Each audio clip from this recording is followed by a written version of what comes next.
Hello guys, current affairs funda में आप सभी का स्वागत है। मैं हूं आपके साथ अभिषेक शर्मा और आज के इस वीडियो सेशन में हम फरवरी के 4th वीक के सभी इंपॉर्टेंट करंट अफेयर्स एक साथ कवर करने वाले हैं। जो भी एस्पिरेंट्स हमारे डेली करंट अफेयर्स नहीं देख पाए हैं वो इस वीडियो के माध्यम से अपने फरवरी 4th वीक के सभी करंट अफेयर्स एक साथ कवर कर पाएंगे।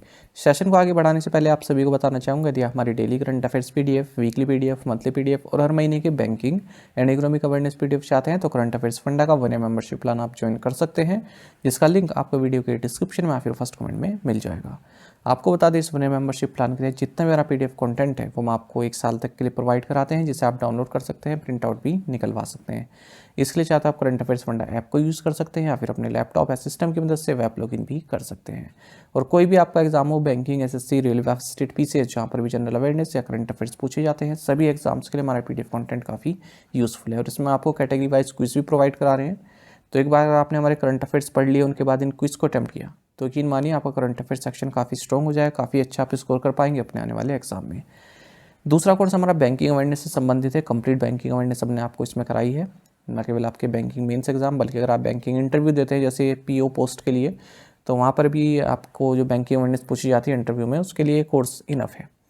एसएससी, रेलवे, स्टेट पीसीएस जैसे एग्जाम्स में इंडियन इकोनॉमी पूछी जाती है, वो भी इसमें कवर कराई गई है। और इंश्योरेंस सेक्टर के जो एग्जाम्स होते हैं उसका मटेरियल भी आपको इस कोर्स में मिल जाएगा। 1 साल की वैलिडिटी इस कोर्स की भी है और दोनों ही कोर्सेज आपको हमारी करंट अफेयर्स फंड ऐप पर मिल जाएंगे। फिर भी अगर आपका कोई डाउट आता है तो ये हमारा कस्टमर केयर नंबर है 8448169188, इस पर आप कॉल कर सकते हैं या फिर व्हाट्सएप करके भी जानकारी प्राप्त कर सकते हैं। तो चलिए फिर करते हैं शुरुआत इस वीडियो सेशन की। Rekha Gupta is the 4th woman to head the Delhi government. Rekha Gupta Delhi की मुख्यमंत्री बनने वाली 4थी महिला हैं। सही आंसर ऑप्शन सी है। देखिए, भारतीय जनता पार्टी की जो रेखा गुप्ता है, इन्होंने दिल्ली की 9th चीफ मिनिस्टर के तौर पर शपथ ली है रामलीला मैदान में। इन्हीं के साथ 6 मेंबर्स ने भी शपथ ली है काउंसिल ऑफ मिनिस्टर्स के तौर पर। और परवेश साहिब सिंह वर्मा ये डिप्टी चीफ मिनिस्टर बनाए गए हैं दिल्ली के। ये 4th वुमेन है, 4थी महिला है जो दिल्ली गवर्नमेंट का नेतृत्व कर रही हैं। इनसे पहले बीजेपी की सुषमा स्वराज, कांग्रेस की शीला दीक्षित और आप की आतिशी, ये भी महिला मुख्यमंत्री दिल्ली की रह चुकी हैं। और विजेंद्र गुप्ता हैं, माफ़ कीजिएगा, जो ये रेखा गुप्ता है ये फर्स्ट टाइम एमएलए हैं शालीमार बाग से। इन्हें शपथ दिलाई गई वीके सक्सेना द्वारा, दिल्ली के लेफ्टिनेंट गवर्नर के द्वारा। बीजेपी आप सभी जानते हैं 26 साल बाद पावर में आई है दिल्ली में और 48 सीट्स इन्होंने जीती हैं। Where has India's first open air art wall museum been established. भारत का पहला open air art wall museum कहाँ स्थापित किया गया है? ऑप्शंस आपके सामने हैं। सही आंसर ऑप्शन बी है, मौसम भवन। Union minister doctor Jitendra Singh ने इंडिया का first open air art wall museum इनोग्रेट किया है मौसम भवन न्यू दिल्ली में। और जो इंडियन मेट्रोलॉजिकल डिपार्टमेंट है उसकी 150 साल की जो जर्नी रही है वो यहाँ पर दर्शाई जा रही है।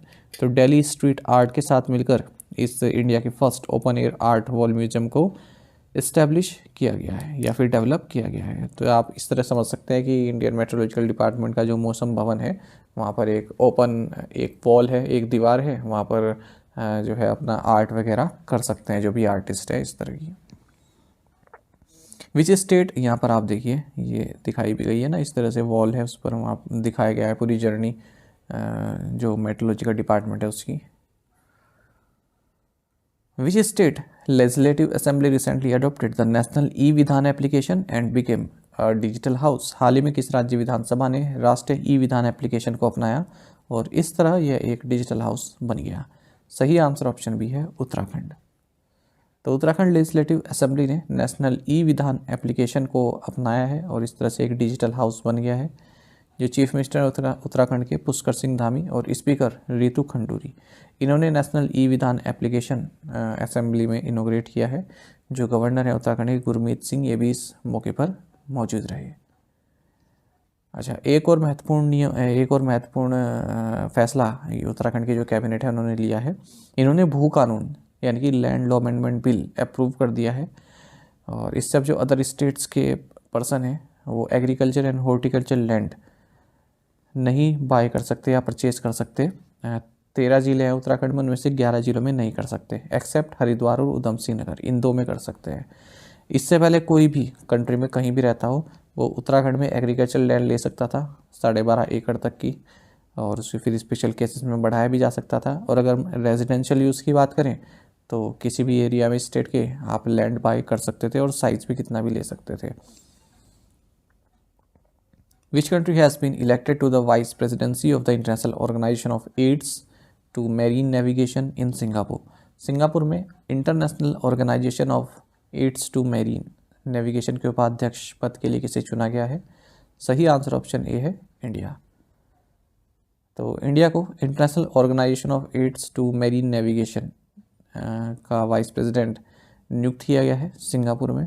अगर हम इस IALA की बात करें, 1957 में इसको इस्टेब्लिश किया गया था NGO के तौर पर, फिर से इंटरगवर्नमेंटल ऑर्गेनाइजेशन का दर्जा दिया गया है। इंडिया IALA काउंसिल मीटिंग को दिसंबर 2025 में होस्ट करेगा और IALA conference and general assembly को सितंबर 2027 में होस्ट करेगा मुंबई में। Where was the first ever inter-command conference on musculoskeletal rehab and sports injury held? Musculoskeletal rehab और खेल के दौरान लगने वाली चोटों पर पहला अंतर कमांड सम्मेलन कहाँ आयोजित किया गया? सही आंसर ऑप्शन डी है, Army Hospital Research and Referral Delhi Cantt. तो ये PIB की न्यूज़ है।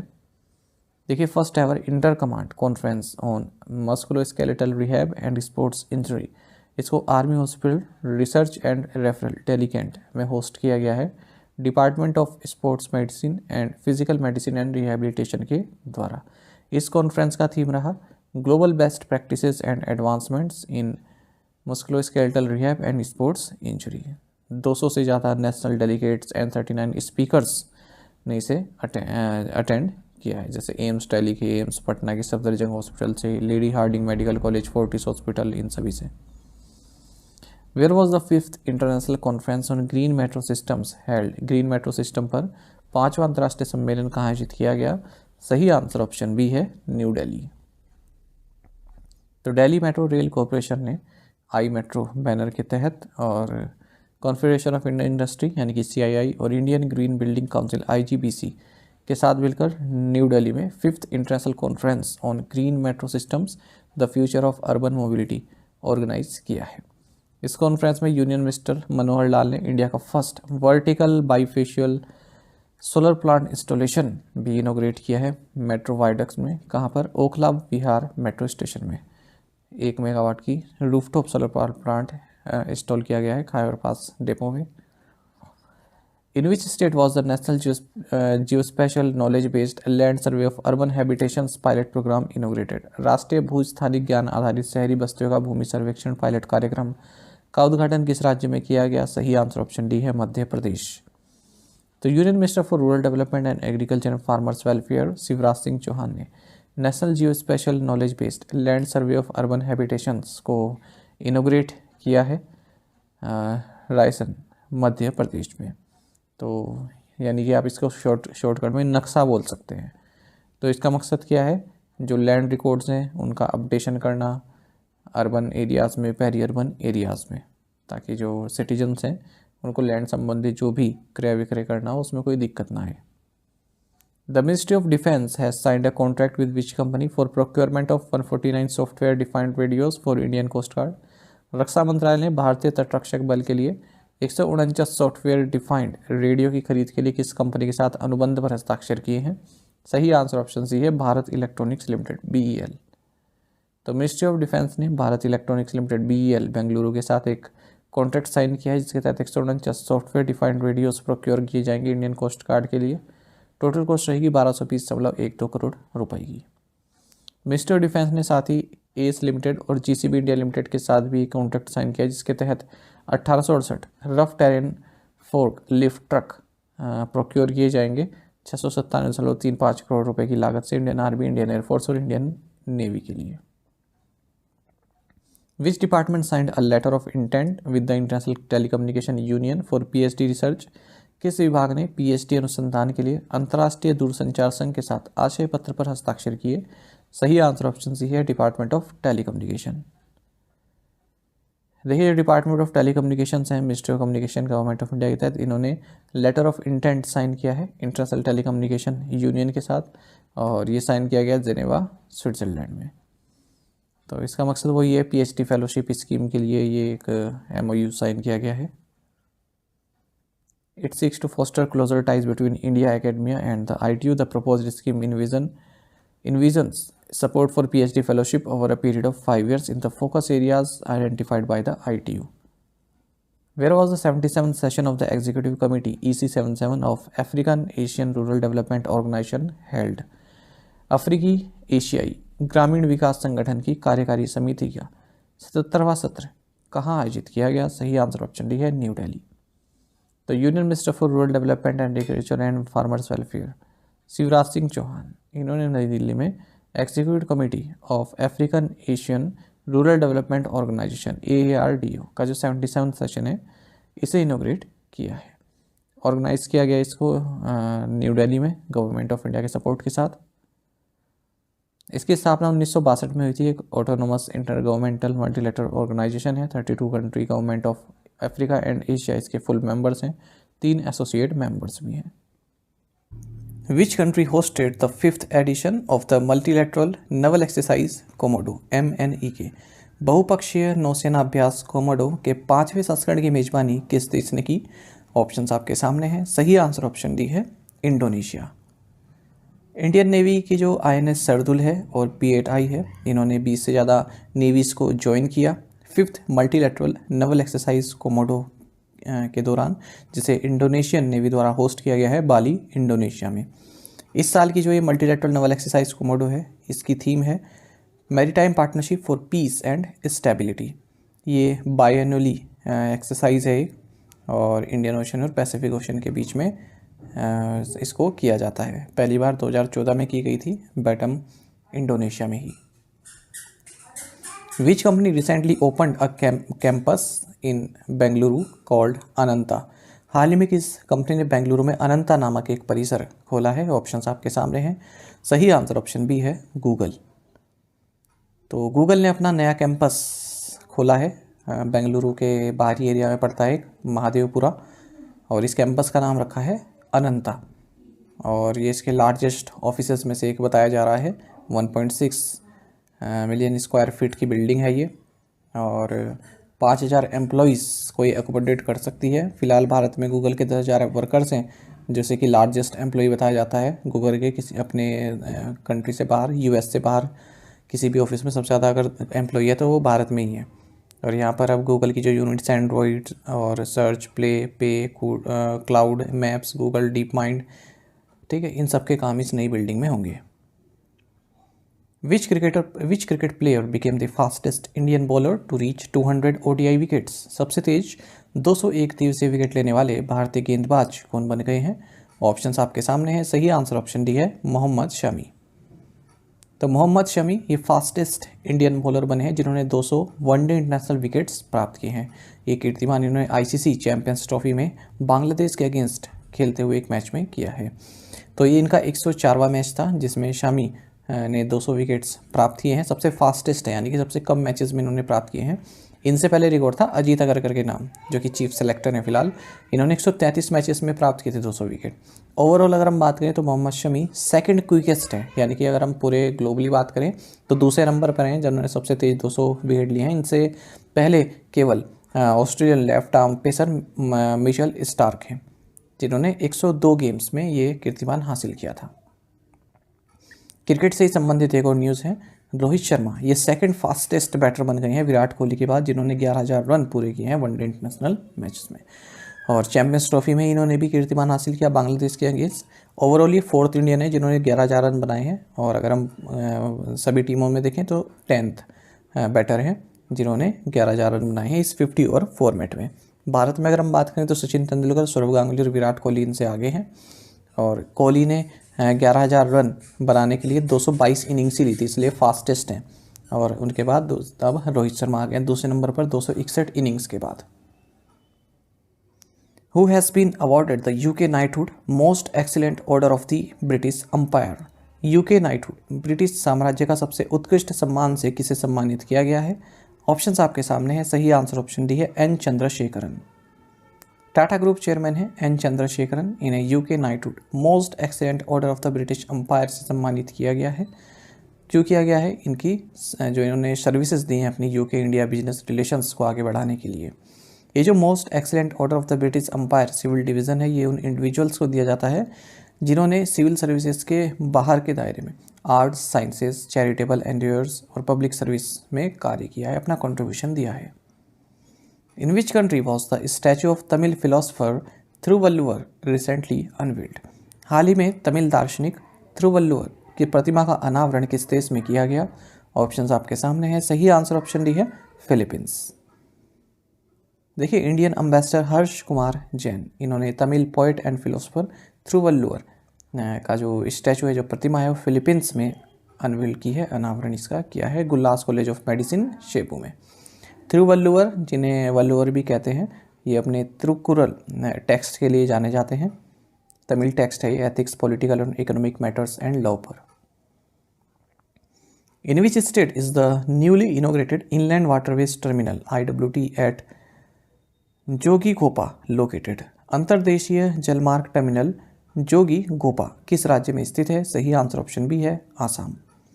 तो union minister of port, shipping and waterways Sarbananda Sonowal, इन्होंने जोगीघोपा आसाम में इनलैंड वाटरवेज टर्मिनल को इनोग्रेट किया है। इनलैंड वाटरवेज टर्मिनल मतलब आप पानी के जरिए सामान भी ले जा सकते हैं और मटेरियल ले जा सकते हैं, जो भी है गुड्स, और जो लोग हैं वो भी वहाँ से जा सकते हैं। ठीक है, इसमें बेसिकली रिवर भी आप काउंट करेंगे, लेक्स भी काउंट करेंगे और कैनाल भी काउंट करेंगे, ब्रैकिश वाटर भी काउंट करेंगे। तो जो रिवर और लेक्स हैं ये तो नेचुरल वाटरवेज हो गया, और जो कैनाल और ब्रैकिश वाटर है ये आर्टिफिशियल आपके वाटरवेज हो गए। यहाँ पर 2 बार्जेस भी लॉन्च की गई है, एक शिप के साथ, MV त्रिशूल के साथ बार्जेस अजय और दीक्षु को लॉन्च किया गया है। 110 मैट्रिक टन्स ऑफ कोल इस वाटरवेज के जरिए बांग्लादेश को भेजा गया है। इस वाटरवेज की जो आधारशिला है वो रखी गई थी प्राइम मिनिस्टर नरेंद्र मोदी द्वारा फरवरी 2021 में। जो ये जोगीघोपा टर्मिनल है, ये इंडिया और बांग्लादेश के बीच में पोर्ट्स ऑफ कॉल की तरह भी कार्य करता है। पोर्ट्स ऑफ कॉल मतलब जब एक जगह से दूसरी जगह पर शिप जाती हैं तो बीच में जहाँ रुकती हैं उसे बोलते हैं ports of call.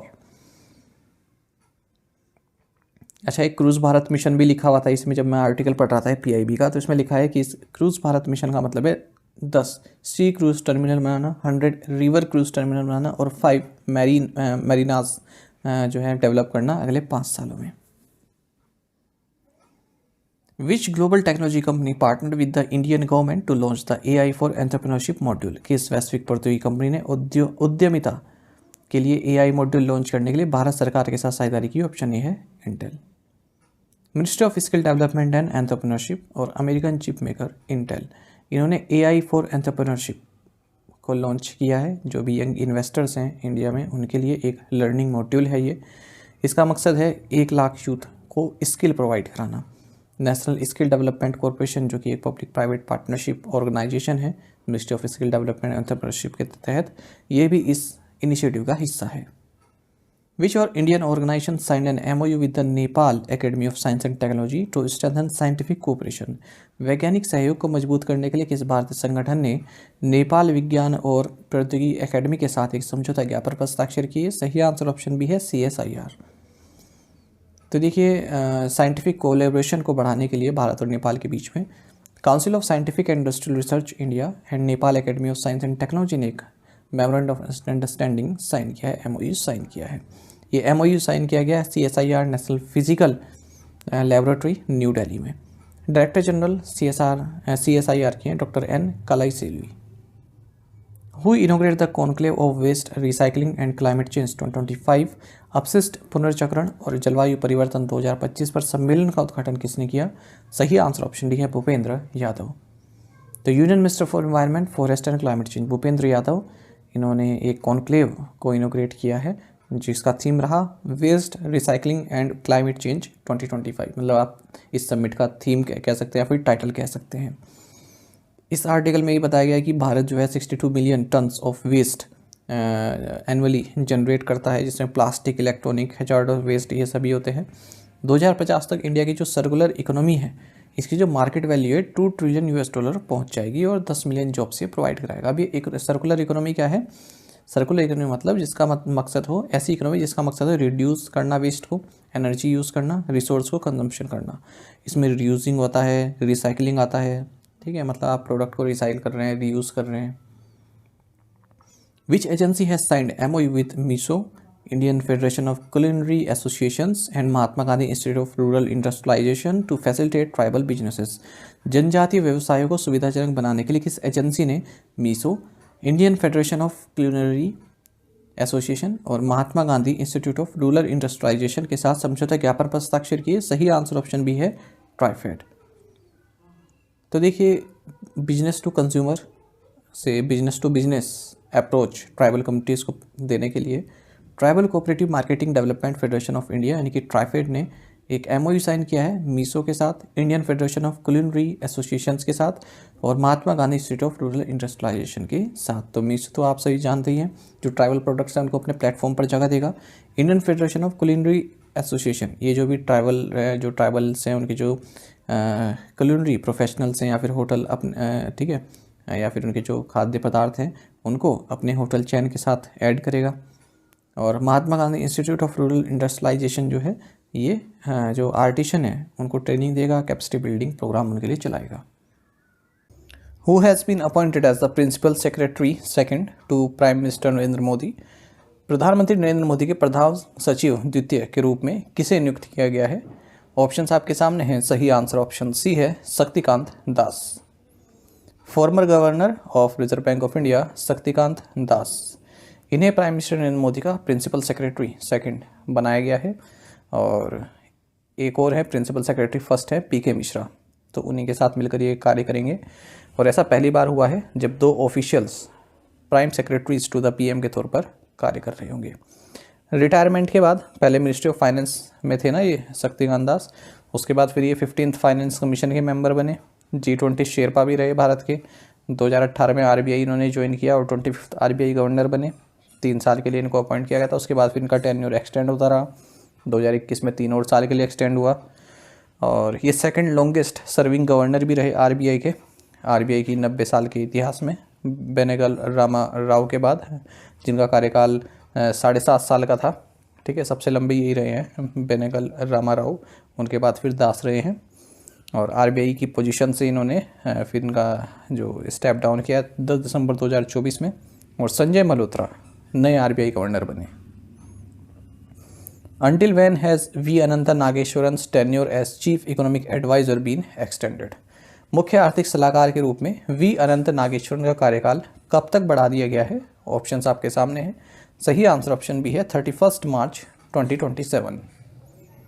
Indian government ने चीफ इकोनॉमिक एडवाइज़र V. अनंत नागेश्वरन, इनका जो टेन्योर है, जो कार्यकाल है, उसे 2 और साल के लिए बढ़ा दिया है। यानी कि अभी इस पोस्ट पर 31 मार्च 2027 तक रहने वाले हैं। और 28 जनवरी 2022 को इन्होंने चीफ इकोनॉमिक एडवाइज़र का रोल संभाला था 3 साल के लिए। जो चीफ इकोनॉमिक एडवाइज़र होते हैं, ये गवर्नमेंट को एडवाइस देते हैं, अलग अलग इकोनॉमिक पॉलिसीज से संबंधित इकोनॉमिक सर्वे को ड्राफ्ट करने का जिम्मा भी इन्हीं के पास रहता है। अच्छा, इनका एक्सटेंशन आया है। इससे पहले हमने देखा था कि इकोनॉमिक सर्वे 2024-25 जिसे बनाने में इनका योगदान रहा, सबसे अहम योगदान रहा। तो उसमें इकोनॉमिक सर्वे 2024-25 में देखा कि ग्रोथ बताई गई है नेक्स्ट फाइनेंशियल ईयर के लिए 6.3 से 6.8% के बीच में। और जो करंट फाइनेंशियल ईयर है इसमें 6.4% एक्सपेक्ट की गई है ग्रोथ। इसी तरह की एक और न्यूज़ है, जो गवर्नमेंट थिंक टैंक है नीति आयोग, इसके CEO हैं BVR सुब्रमण्यम। इनका टेन्योर भी बढ़ा दिया गया है 1 साल के लिए, 24 फरवरी 2025 से अब अगले साल तक के लिए। Who has been appointed as the pro tem speaker of the Delhi assembly? Delhi विधानसभा का प्रोटेम स्पीकर किसे नियुक्त किया गया है? ऑप्शंस आपके सामने हैं। सही आंसर ऑप्शन डी है अरविंदर सिंह लवली। दिल्ली के LG हैं VK सक्सेना, इन्होंने BJP MLA अरविंदर सिंह लवली, इन्हें प्रोटेम स्पीकर नियुक्त किया है दिल्ली असेंबली का। प्रोटेम मतलब लैटिन फ्रेज में देखें तो फॉर द टाइम बीइंग, यानी कि कुछ समय के लिए। और जो प्रोटेम स्पीकर है ये टेम्प्रेरी स्पीकर होता है, एक लिमिटेड पीरियड ऑफ टाइम के लिए अपॉइंट किया जाता है। देखिए, जो नया चुनाव होता है, नई असेंबली आती है, तो उससे पहले जो असेंबली स्पीकर होते हैं, चाहे वो लोकसभा में हो चाहे वो विधानसभा में हो, वो इस्तीफा दे देते हैं। फिर तो उसके बाद जो नए सदस्य आते हैं, नया चुनाव हुआ लेजिस्लेटिव असेंबली का फिर लोकसभा का, फिर नए सदस्य उसमें आते हैं, तो उनको शपथ जो दिलाता है उसके लिए प्रोटेम स्पीकर को अपॉइंट किया जाता है। ठीक है, उसके बाद फिर चुनाव होता है स्पीकर का। फिर जब स्पीकर चुन ले जाते हैं तब वही देखते हैं, तब प्रोटेम स्पीकर की कोई भूमिका नहीं होती। तो यूजली जो सीनियर मोस्ट मेंबर होता है हाउस का, उसे प्रोटेम स्पीकर बनाया जाता है, पर ऐसे ज़रूरी भी नहीं है। बीजेपी के जो रोहिणी एमएलए हैं विजेंद्र गुप्ता, ये दिल्ली असेंबली स्पीकर होंगे। मोहन सिंह बिस्ट ये डिप्टी स्पीकर होंगे दिल्ली असेंबली के। बीजेपी के 48 एमएलएज हैं इस 8th दिल्ली असेंबली में, वहीं आपके 22 लेजिस्लेटर्स हैं। Who has won the BBC Indian sports women of the year award for 2024? 2024 का BBC Indian sports women of the year पुरस्कार किसने जीता? Right answer option C, Manu Bhaker. Olympic medal winner shooter Manu Bhaker, इन्हें BBC Indian sports women of the year award दिया गया 2024 के लिए। इन awards का ये 5th एडिशन रहा है। आप सभी जानते हैं मनु फर्स्ट इंडियन वुमेन बनी जिन्होंने 2 मेडल जीते एक ही सिंगल ओलंपिक गेम्स में। अवनी लेखारा, इन्हें para sports women of the year award for 2024 चुना गया है। पैरा आर्चर शीतल देवी, इन्हें emerging athlete of the year चुना गया है। ये इंडिया की यंगेस्ट पैरालंपिक मेडलिस्ट हुई पेरिस 2024 में। Former Indian women's cricket team captain Mithali Raj, इन्हें लाइफ टाइम अचीवमेंट अवार्ड से पुरस्कृत किया गया। What new service has the Life Insurance Corporation of India (LIC) launched for its agents? Bharatiya Jeevan बीमा निगम ने अपने एजेंटों के लिए कौन सी नई सेवा शुरू की है? ऑप्शन से आपके सामने है। सही आंसर ऑप्शन ए है, 1 मैन ऑफिस। तो life insurance corporation of India LIC ने एक 1 मैन ऑफिस नाम की सर्विस लॉन्च की है, जो भी इसकी सेल्स फोर्स हैं, ताकि उनको एक डिजिटल इकोसिस्टम प्रोवाइड किया जा सके, ताकि जो भी पॉलिसी होल्डर्स हैं उनको पॉलिसी समझाने में या फिर उनकी कोई क्वेरी हो उसका निदान आसानी से किया जा सके, डिजिटली किया जा सके। तो एफिशिएंसी बढ़ेगी, जो भी LIC एजेंट्स हैं, प्रोडक्टिविटी बढ़ेगी, जो भी डेवलपमेंट ऑफिसर्स हैं, सीनियर बिजनेस एसोसिएट्स हैं, चीफ लाइफ इंश्योरेंस एडवाइजर्स हैं, LIC एसोसिएट्स हैं, चीफ ऑर्गेनाइजेशन हैं, उन सभी के लिए LIC का जो आनंदा यानी कि आत्मनिर्भर agents new business digital application platform है, उसी पर ये सर्विस प्रोवाइड की गई है, 1 man office. Which country's military is conducting the Zulfikar 1403 drill? किस देश की सेना जुल्फकार 1403 ड्रिल का संचालन कर रही है? सही आंसर ऑप्शन ए है, ईरान। तो ईरान की जो आर्मी है, इन्होंने large scale joint military drill launch की है सदर्न कोस्ट लाइन में। इस एक्सरसाइज का नाम है जुल्फकार 1403। तो मैकरान कोस्ट लाइन और सी ऑफ ओमान इंडियन ओशन के जो नॉर्दर्न पार्ट में आती है, वहाँ इन्होंने होस्ट की है। Which company has signed MOU with the Archaeological Survey of India to revive water bodies at heritage sites across India? Bharat में विरासत स्थलों पर जल निकायों को पुनर्जीवित करने के लिए किस कंपनी ने भारतीय पुरातत्व सर्वेक्षण के साथ समझौता ज्ञापन पर हस्ताक्षर किए हैं?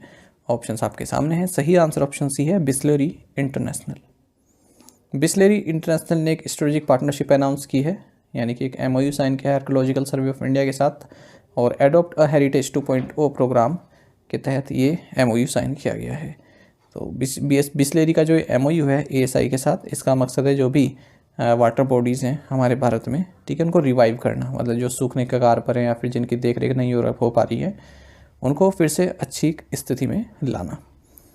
तो बिस्लेरी का CSR इनिशिएटिव भी है नई उम्मीद, उसके तहत 4 हिस्टोरिक वाटर बॉडीज़ को अडॉप्ट किया गया है, जैसे चंद बावड़ी अभानेरी में, ठीक है, और बावड़ी एट निमराना, पद्मा एंड रानी तालाब रणथंबोर फोर्ट में, और बुद्धापुरी पौंड कलिंजर फोर्ट में।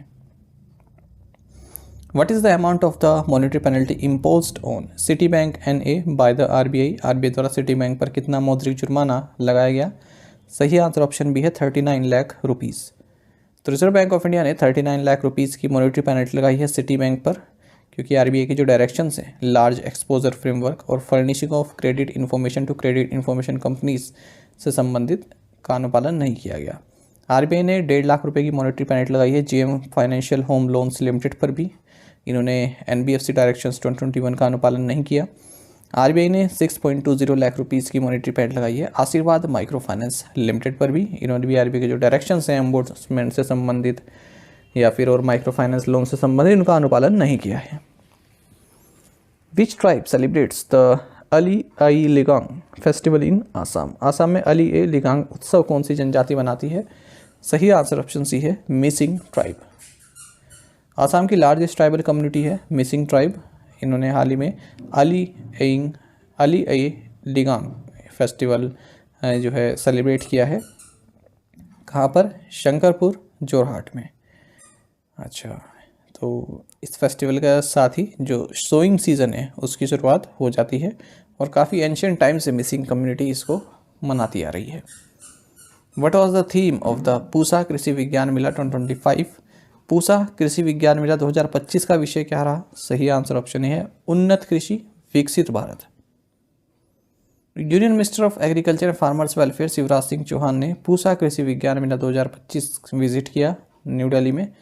ये जो पूसा कृषि विज्ञान मेला 2025 है, ये Indian Council of Agriculture Research, Indian Agriculture Research Institute द्वारा आयोजित किया गया। थीम रहा उन्नत कृषि विकसित भारत। डायरेक्टर जनरल ICAR हैं doctor Himanshu Pathak. Which country has recently assumed the chairmanship of the Bay of Bengal intergovernmental organization from Bangladesh? हाल ही में किस देश ने बांग्लादेश से बंगाल की खाड़ी अंतर सरकारी संगठन की अध्यक्षता ग्रहण की है? ऑप्शन आपके सामने है। सही आंसर ऑप्शन ए है, इंडिया।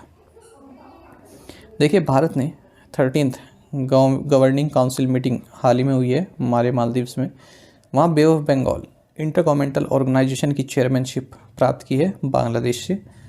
और ये जो इवेंट हुआ ये हाल ही में Ministry of Fisheries and Ocean Resources of Maldives government द्वारा एक कॉन्फ्रेंस आयोजित की गई थी Bay of Bengal programme intergovernmental organization के साथ मिलकर मालदीव में ही, और उसी दौरान भारत ने इसकी अध्यक्षता हासिल की है। राइट साइड में आप देख रहे हैं PIB की कटिंग है इसी आर्टिकल में। 30 में लिखा हुआ है कि भारत जो है वर्ल्ड का सेकंड बिगेस्ट फिश प्रोड्यूसर है। इस तरह के आंकड़े पूछ लेते हैं एग्जाम में ना कि भारत फिश प्रोडक्शन के मामले में किस नंबर पर है, राइस के मामले में और मिल्क के मामले में, इस तरह से। When is the central excise day observed in India? Bharat में केंद्रीय उत्पाद शुल्क दिवस कब मनाया जाता है? सही आंसर ऑप्शन डी, February 24। तो सेंट्रल एक्साइज डे 24 फरवरी को मनाया जाता है साल 2025 में। इस डे का थीम रहेगा streamlining tax administration for a vibrant economy. तो ये दिन क्यों मनाया जाता है? क्योंकि 24 फरवरी 1944 को central excise and salt act establish किया गया था। मतलब ये इस दिन इफेक्टिव हुआ था, लागू हुआ था। और Central Board of Indirect Taxes and Customs की बात करें, इससे पहले Central Board of Excise and Customs के नाम से जाना जाता था। Department of Revenue Government of India के तहत ये स्टैट्यूटरी बॉडी है। इनडायरेक्ट टैक्सेस का एडमिनिस्ट्रेशन इसके पास है, including customs duties, excise duties, goods and service tax और even smuggling, illicit finance activities, इन सबको भी देखती है। Which country will join OPEC plus? कौन सा देश OPEC प्लस में शामिल होगा? सही आंसर ऑप्शन बी है, ब्राज़ील। तो ब्राज़ील की जो गवर्नमेंट है इन्होंने हाल ही में अपनी मंजूरी दे दी है कि हम OPEC प्लस का हिस्सा बनने वाले हैं। OPEC मतलब जो ऑयल एक्सपोर्ट नेशंस होते हैं उनका ग्रुप है, या फिर जो ऑयल प्रोडक्शन करते हैं। तो OPEC की बात करें, organisation of the petroleum exporting countries इसकी फुल फॉर्म है। इसकी स्थापना 14 सितंबर 1960 को हुई थी बगदाद, इराक में 5 देशों द्वारा, ईरान, इराक, कुवैत, सऊदी अरब और वेनेजुएला के द्वारा। तो ऑयल प्रोडक्शन टारगेट को सेट करते हैं, ऑयल कंट्रोल करते हैं, कितना प्रोडक्शन होना चाहिए, कब प्रोडक्शन कम करना है, कब ज़्यादा करना है। करंट OPEC मेंबर जो हैं Algeria, Equatorial Guinea, Gabon, Iran, Iraq, Kuwait, Libya, Nigeria, Republic of Congo, Saudi Arab, United Arab अमीरात और वेनेजुएला, ये सभी है। अच्छा, OPEC प्लस क्या कहते हैं? यानी कि OPEC के 10 मेंबर, और मतलब ये OPEC के मेंबर्स जो हो गए, ठीक है, और plus 10 other oil producing countries, उनको बोलते हैं OPEC प्लस। 2016 में स्थापना हुई थी OPEC प्लस की। ये तो हो गए OPEC के मेंबर जो हमने देखे अभी, ठीक है, और इसमें 10 और ऐड कर दो तो OPEC प्लस वो कहलाता है। OPEC का हेडक्वार्टर्स कई बार एग्जाम में पूछा जाता है, याद रखिएगा, वियना, ऑस्ट्रिया में, जबकि ऑस्ट्रिया इसका सदस्य नहीं है पर हेडक्वार्टर्स है यहाँ पर ऑस्ट्रिया में इसका। By what year do India and Qatar aim to double their bilateral trade to $30 billion? Bharat और कतर ने किस वर्ष तक अपने द्विपक्षीय व्यापार को दोगुना कर $30 बिलियन तक पहुंचाने का लक्ष्य रखा है? सही आंसर ऑप्शन सी है, 2030। तो भारत और कतर ने हाल ही में अपनी जो पार्टनरशिप है उसको स्ट्रेटेजिक पार्टनरशिप बनाने का डिसाइड किया है। साथ ही जो बायलैटरल ट्रेड है उसको डबल करने का लक्ष्य रखा है, यानी कि $30 बिलियन तक 2030 तक। हाल ही प्राइम मिनिस्टर नरेंद्र मोदी और कतर के जो अमीर है शेख तमीम बिन हमद अल थानी, इनके बीच में वार्तालाप हुई है। दोनों ने 2 एग्रीमेंट साइन किए और 5 MOU साइन किए। एग्रीमेंट कौन कौन से हैं? एक तो यही बायलैटरल स्ट्रेटेजिक पार्टनरशिप इस्टेब्लिश करेंगे दोनों ही, और डबल टैक्सेशन अवॉइडेंस एग्रीमेंट जो है इसको रिवाइज किया जाएगा। 5 MOU की बात करें, इकोनॉमिक कोऑपरेशन संबंधित है, एक यूथ एंड स्पोर्ट्स से संबंधित है, तीसरा है डॉक्यूमेंट्स एंड आर्काइव्स से संबंधित, और इन्वेस्ट इंडिया इन्वेस्ट कतर से संबंधित है, और जो CII है और कतर बिजनेस एसोसिएशन है, इनके बीच में बिजनेस रिलेशनशिप को बढ़ावा देने के लिए एक MOU साइन किया गया। What new product variant has South Indian Bank introduced that allows customers to open fixed deposits using funds from other bank accounts? South Indian bank ने कौन सी नई सेवा शुरू की है जो ग्राहकों को अन्य बैंक खातों से धन का उपयोग करके सावधि जमा खोलने में सक्षम बनाती है? सही आंसर ऑप्शन सी है, SIB क्विक FD। तो साउथ इंडियन बैंक ने कहा है कि हमने एक नया प्रोडक्ट वेरिएंट लॉन्च किया जिसका नाम है SIB क्विक FD। तो यहाँ पर क्या है, जो भी कस्टमर हैं जो फिक्स डिपॉजिट खोलना चाहते हैं साउथ इंडियन बैंक में, पर पैसा उनके अकाउंट में इतना नहीं है, दूसरे किसी बैंक अकाउंट में है, तो वहाँ से भी आप पैसा UPI के जरिए अपना कटवा सकते हैं और अपनी FD ओपन करवा सकते हैं। ठीक है, ज़रूरी नहीं है कि आपको पहला पैसा अपने अकाउंट में ही आपका होना चाहिए, किसी और बैंक अकाउंट में वहाँ से भी कटवा सकते हैं पैसे। साउथ इंडियन बैंक की बात करें, MD and CEO PR Seshadri है, हेडक्वार्टर्स थ्रिशूर केरल में है। टैगलाइन है experience next gen banking. Which state government has launched nPROUD program for the safe disposal of medicines? किस राज्य सरकार ने दवाओं के सुरक्षित निपटान के लिए एनप्राउड कार्यक्रम शुरू किया है? सही आंसर ऑप्शन है Kerala.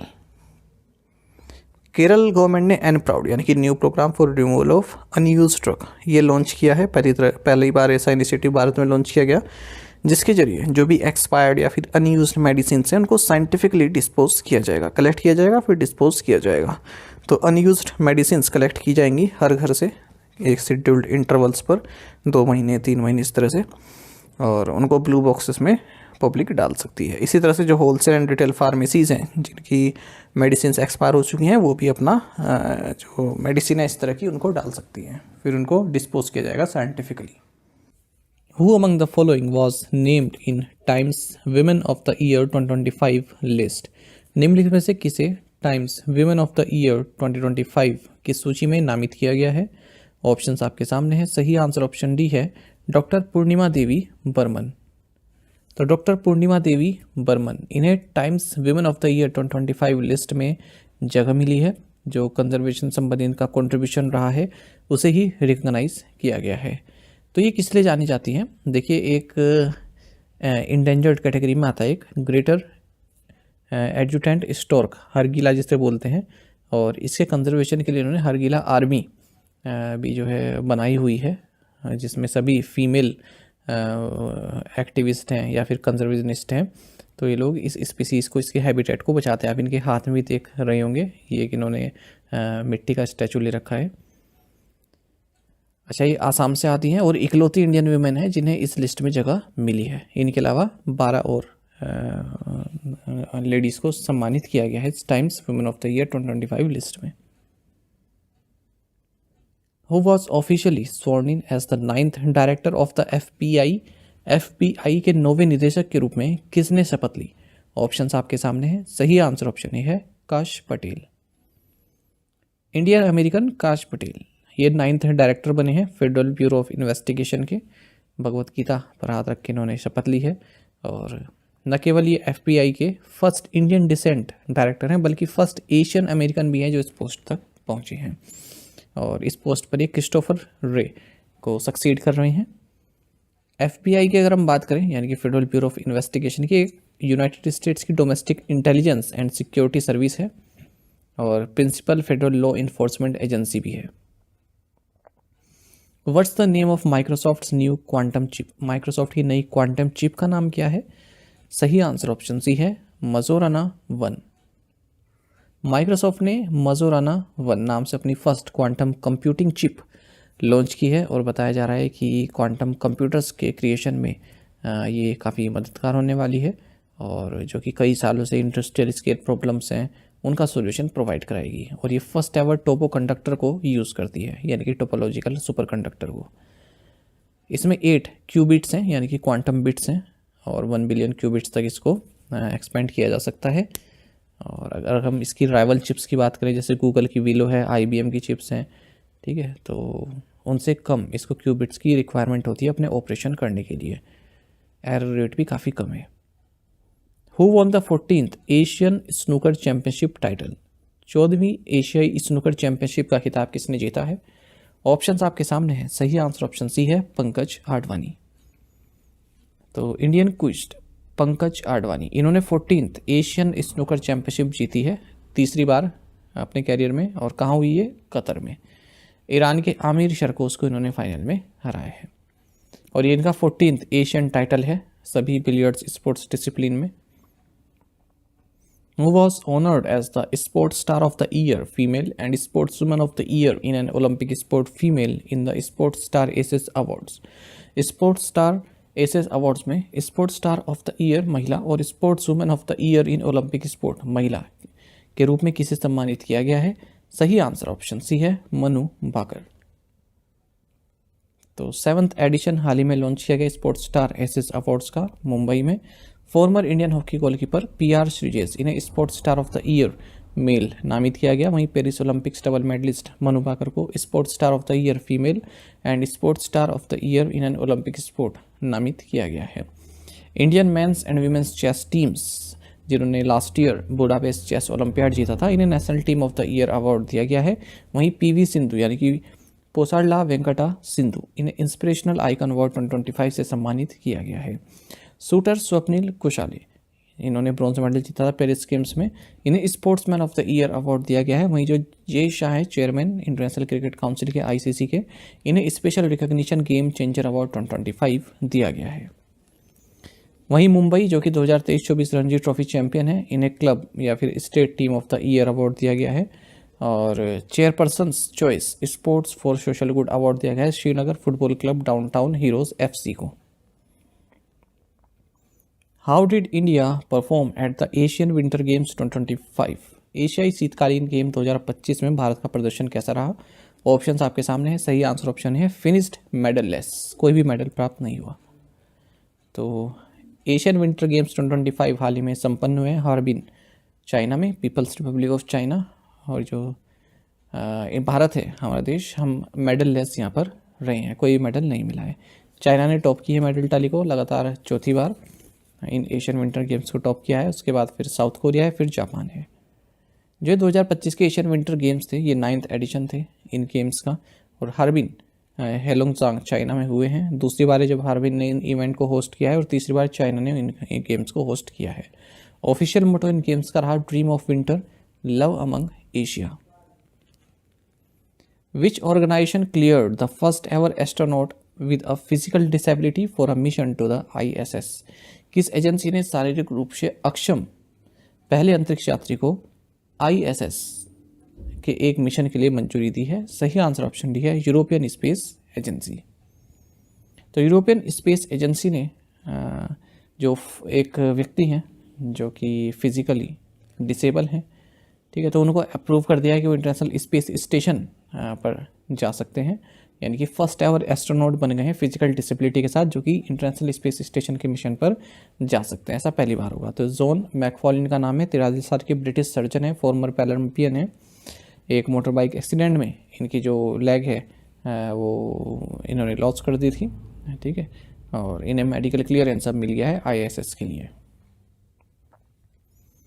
Who was honored with Massachusetts Governor's Citation for Global Philanthropy? वैश्विक परोपकार के लिए मैसाचुसेट्स के गवर्नर प्रशस्ति पत्र से किसे सम्मानित किया गया? ऑप्शंस आपके सामने हैं। सही आंसर ऑप्शन ए है, नीता अंबानी। तो नीता अंबानी जो कि फाउंडर एंड चेयरपर्सन है रिलायंस फाउंडेशन की, इन्हें गवर्नर्स साइटेशन प्राप्त हुआ है मैसाचुसेट्स गवर्नर मौरा हेले से। और जो इनका सोसाइटी को कंट्रीब्यूशन रहा है नीता अंबानी का, उसे देखते हुए ये इन्हें दिया गया है। तो नीता अंबानी का contribution education, health care, sports, arts, culture, women's empowerment, इन सभी में है और इसी को रिकॉग्नाइज किया गया है। Which country is the second in the world after China to introduce electronic personal licence EPL? Electronic कार्मिक लाइसेंस EPL शुरू करने वाला चीन के बाद कौन सा देश दुनिया का दूसरा देश है? सही आंसर ऑप्शन ए है, इंडिया। तो सिविल एविएशन मिनिस्टर के राममोहन नायडू, इन्होंने electronic personal licence EPL launch किया है पायलट्स के लिए। एक तरह का डिजिटल ट्रांसफॉर्मेशन आप कह सकते हैं, मतलब फिजिकल लाइसेंस की ज़रूरत नहीं है और डिजिटल लाइसेंस है इनके पास, ठीक है। इसी के साथ इंडिया चाइना के बाद पूरे वर्ल्ड में दूसरा ऐसा देश बन गया है जिन्होंने EPL इलेक्ट्रॉनिक पर्सनल लाइसेंस को लॉन्च किया अपने फ्लाइट क्रू के लिए। तो एक डिजिटल लाइसेंस है पायलट्स के लिए और जो फिजिकल लाइसेंस होते हैं उन्हें रिप्लेस करता है। पायलट इशिता भार्गवा जबलपुर से ये फर्स्ट पायलट बनी है जिन्हें ये इलेक्ट्रॉनिक पर्सनल लाइसेंस प्राप्त हुआ। Which public sector undertaking PSU has entered into an MOU with Aeronautical Development Agency ATA for the development of special grade steel? किस PSU ने विशेष ग्रेड स्टील के विकास के लिए एरोनॉटिकल डेवलपमेंट एजेंसी के साथ एक समझौता ज्ञापन पर हस्ताक्षर किया है? सही आंसर ऑप्शन डी है, मिधानी। तो एरोनॉटिकल डेवलपमेंट एजेंसी ADA जो कि एक लैब है DRDO की, defence research and development organisation की, और पब्लिक सेक्टर अंडरटेकिंग मिधानी, इन्होंने एक MOU साइन किया है जिसके तहत दोनों ही मिलकर high strength high toughness special grade steel MDN 100 को डेवलप करेंगे एरोनॉटिकल एप्लीकेशंस के लिए, और साथ ही 5th generation advance medium combat aircraft को बनाने के लिए। जो ये AMC है ना, एडवांस मीडियम कॉम्बैट एयरक्राफ्ट, इसका निर्माण कर रही है ADA यानी कि aeronautical development agency. What is the projected economic growth rate for India in 2025 according to Moody's Analytics? Moody's Analytics के अनुसार 2025 में भारत की अनुमानित आर्थिक विकास दर क्या है? राइट आंसर ऑप्शन बी है 6.4%। तो Moody's Analytics ने अपनी report Asia Pacific outlook chaos ahead, इसमें कहा है कि इंडिया की जो इकोनॉमिक ग्रोथ है वो 2025 में 6.4% रहेगी, 2024 में 6.6% से यानी कि स्लो हो जाएगी, क्योंकि ग्लोबल डिमांड में थोड़ा नीचे को देखने को मिलेगा और नए टैरिफ्स भी जो लग रहे हैं उसको देखते हुए ग्लोबल ग्रोथ 3.7% रहेगी 2025 में, 2026 में 3.5%, 2024 में 3.9% रही। Which country has successfully tested its high energy laser with integrated optical dazzler and surveillance (HELIOS) system? किस देश ने high energy laser with integrated optical dazzler and surveillance system सफलतापूर्वक परीक्षण किया? सही आंसर ऑप्शन है यूनाइटेड स्टेट्स। तो United States की जो नेवी है, इन्होंने high energy laser with integrated optical dazzler and surveillance system को टेस्ट किया है अपने वारशिप से। इसे लॉकहीड मार्टिन द्वारा बनाया गया एक हाई पावर्ड लेजर वेपन है, और जैसे ड्रोन्स हो गए, फास्ट अटैक बोट्स हो गई, इवन मिसाइल्स जो हो गई, उन्हें न्यूट्रलाइज कर सकता है, ये ख़त्म कर सकता है उन्हें। 2 मोड्स हैं इसके, एक तो हार्ड किल है, डायरेक्टली डिस्ट्रॉय करता है, दूसरा है सॉफ्ट किल, ठीक है, जो इलेक्ट्रॉनिक कंपोनेंट है उसको डिस्टर्ब कर देता है। ये जो इकोनॉमी जो एनिमी है, मतलब जिस पर पूरा उनका सिस्टम बना हुआ है, उसे ही डिस्ट्रॉय कर देता है, डिस्टर्ब कर देता है, तो कुछ चल नहीं पाता था। विच स्टेट गवर्नमेंट लॉन्च द मैत्री 2.0 पोर्टल? किस राज्य सरकार ने मैत्री 2.0 पोर्टल लॉन्च किया है? ऑप्शंस आपके सामने हैं, सही आंसर ऑप्शन डी है महाराष्ट्र। देखिए, इन्वेस्टमेंट प्रोसेस को हैसल फ्री बनाने के लिए और जो एडमिनिस्ट्रेटिव प्रोसीजर डिले होता है, एडमिनिस्ट्रेटिव के कारण जो प्रोसीजर डिले होता है, उसको दूर करने के लिए महाराष्ट्र गवर्नमेंट ने मैत्री यानी कि Maharashtra industry trade and investment facilitation cell 2.0 portal launch किया है। तो 16 डिपार्टमेंट की 119 सर्विसेज को यहाँ पर इंटीग्रेट किया गया है एक ही पोर्टल में, ठीक है, ताकि जो गवर्नमेंट टू बिजनेस सर्विसेज हैं वो ईजी हो सके। जैसे किसी को किसी तरह का लाइसेंस चाहिए बिजनेस को या फिर कोई एप्लीकेशन करनी है, तो एक ही पोर्टल पर सब चीज़ें उसे देखी जा सकें, अप्लाई किया जा सके। Which fintech infrastructure platform launched India's first fully compliant self hosted CKYC solution? किस फिनटेक इंफ्रास्ट्रक्चर प्लेटफॉर्म ने भारत का पहला पूर्ण अनुपालन वाला स्व होस्टेड CKYC समाधान लॉन्च किया है? सही आंसर ऑप्शन बी है डिसेंट्रो। तो डिसेंट्रो जो कि फिनटेक इंफ्रास्ट्रक्चर प्लेटफॉर्म है, इसने इंडिया का first fully compliant self hosted central KYC solution launch किया है। और ये सोल्यूशन से क्या होगा, जो थर्ड पार्टी डिपेंडेंसी है वो हट जाएगी। जो NBFCs हैं, ठीक है, इंश्योरर हैं, तो उनको KYC करना होता है ना, तो थर्ड पार्टी पे डिपेंड रहते हैं, तो यहाँ पर वो अपने आप ही कर सकते हैं इस चीज़ को। डिसेंट्रो ने इस तरह का सिस्टम बनाया है। अच्छा, यहाँ पर आप एक टर्म देख रहे होंगे CERSAY, पहले पैराग्राफ में देख रहे होंगे। इसका मतलब central registry of securitisation asset reconstruction and security interest of India. ये एक central online security interest registry है भारत की। और जो फ्रॉड्स रहते हैं ना, जैसे कई लोग एक ही मॉर्गेज पर, एक ही जो गिरवी रखी है संपत्ति उस पर कई तरह के लोन ले लेते हैं, तो इस तरह का फ्रॉड प्रैक्टिस को जो है डिटेक्ट करती है ये। सेक्शन 8 कंपनी है ये, कंपनीज एक्ट 2013 के तहत, न्यू दिल्ली में इसका हेड ऑफिस है। What percentage stake did ONGC NTPC Green Energy acquire in Ayana Renewable Power? ONGC NTPC Green Energy ने Ayana Renewable Power में कितनी प्रतिशत हिस्सेदारी हासिल की? सही आंसर ऑप्शन डी है 100%। तो देखिए जो ONGC NTPC Green Energy है यानी कि ONGPL, इन्होंने एक शेयर परचेज एग्रीमेंट साइन किया जिसके तहत ही Ayana Renewable Power में 100% स्टेक हासिल करेंगे। 19,500 करोड़ रुपए की डील रही है, 2.3 बिलियन US डॉलर की भी आप इसे कह सकते हैं। जो ये ONGPL है 50-50 जॉइंट वेंचर है किसके बीच में? ONGC और NTPC के बीच में। What is the denomination of the commemorative coin to be issued to mark birth centenary of legendary playback singer late Mohammad Rafi? प्रसिद्ध पार्श्व गायक मोहम्मद रफ़ी की जन्मशती के उपलक्ष्य में कितने रुपए का स्मारक सिक्का जारी किया जाएगा? सही आंसर ऑप्शन बी है 100। देखिए बर्थ सेनेटरी सेलिब्रेट करने के लिए playback singer late Mohammed Rafi की गवर्नमेंट ऑफ इंडिया ने डिसाइड किया है कि ये 100 रुपीज़ के डिनोमिनेशन के कॉइन को इशू करेंगे। ये लीगल टेंडर तो नहीं होगा, ठीक है, मतलब लीगल टेंडर होगा, जो कमोडिटी कॉइन होते हैं लीगल टेंडर होते हैं, पर जनरल सर्कुलेशन में यूज़ नहीं होगा ये, मतलब ऐसे पब्लिक डिस्ट्रीब्यूशन नहीं होगा इसका कि मार्केट में उतार दिया वाला कॉइन। अशोक पिलर सत्यमेव जयते भारत इसमें लिखा रहेगा। ओवर साइड में देखें तो रुपीज़ का सिंबल भी रहेगा, 100 भी रहेगा इस पर लिखा हुआ। बैक साइड में मोहम्मद रफ़ी की इमेज भी इसमें रहेगी। अगर हम रफ़ी जी की बात करें, 24 दिसंबर 1924 को इनका जन्म हुआ था कोटला सुल्तान सिंह, अमृतसर पंजाब में, और निधन इनका 1980 में हुआ था बॉम्बे में। What is the theme for the Financial Literacy Week 2025? वित्तीय साक्षरता सप्ताह 2025 का विषय क्या है, थीम क्या है? ऑप्शंस आपके सामने हैं। सही आंसर ऑप्शन सी है, फाइनेंशियल लिटरेसी विमेंस प्रोस्पेरिटी। देखिए आने वाले जो भी आपके बैंकिंग मेंस एग्जाम है वहाँ पर ये क्वेश्चन पूछे जाने की काफ़ी संभावनाएं हैं, तो इस क्वेश्चन को तो रट लीजिएगा। रिजर्व बैंक ऑफ इंडिया साल 2016 से फाइनेंशियल लिटरेसी वीक कंडक्ट करता आ रहा है ताकि फाइनेंशियल लिटरेसी को प्रमोट किया जा सके। और ये एग्ज़ाम में क्वेश्चन पूछा हुआ है कि किस साल से RBI financial literacy week celebrate कर रहा है, तो 2016 से।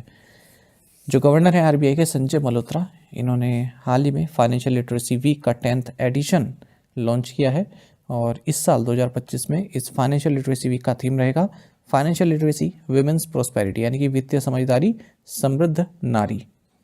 फाइनेंशियल लिटरेसी वीक 2025 24 फरवरी से 28 फरवरी के बीच में मनाया जा रहा है।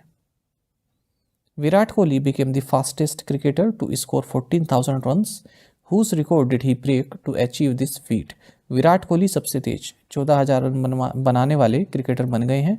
यह उपलब्धि हासिल करने के लिए उन्होंने किसका रिकॉर्ड तोड़ा है? ऑप्शंस आपके सामने है। सही आंसर ऑप्शन सी है, सचिन तेंदुलकर। विराट कोहली ने 14,000 रन्स वनडे इंटरनेशनल क्रिकेट में पूरे कर लिए हैं, और ये अचीवमेंट इन्होंने हासिल की है पाकिस्तान के अगेंस्ट चैंपियंस ट्रॉफी में खेलते हुए। दुबई में मैच हुआ और 287 इनिंग्स इन्होंने ली हैं 14,000 रन स्कोर करने के लिए। इस तरह से फास्टेस्ट प्लेयर बन गए हैं जिन्होंने 14,000 रन पूरे किए हैं।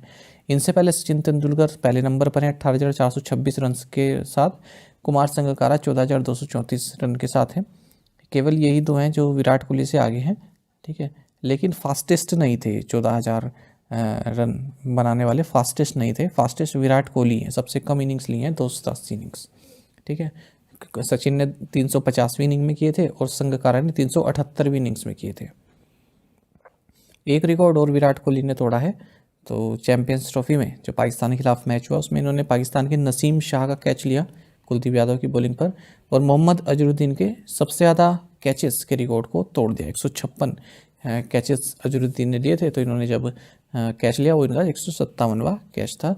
और अब ये 3rd नंबर पर है। अगर हम ऑल टाइम देखें सबसे ज़्यादा कैचेस किसने लिए, तो सबसे ज़्यादा महिला जयवर्धन ने लिया है 218, फिर रिकी पॉन्टिंग ने लिया 160। वनडे इंटरनेशनल क्रिकेट की बात कर रहे हैं। Who is elected as the new leader of opposition in the Delhi assembly. Delhi विधानसभा में विपक्ष के नए नेता के रूप में किसे चुना गया है? ऑप्शंस आपके सामने हैं। सही आंसर ऑप्शन ए है, आतिशी। तो आम आदमी पार्टी ने यूनानिमसली यानी कि सर्वसम्मति से फॉर्मर दिल्ली चीफ मिनिस्टर और MLA आतिशी को लीडर ऑफ अपोजिशन नियुक्त किया है दिल्ली असेंबली का।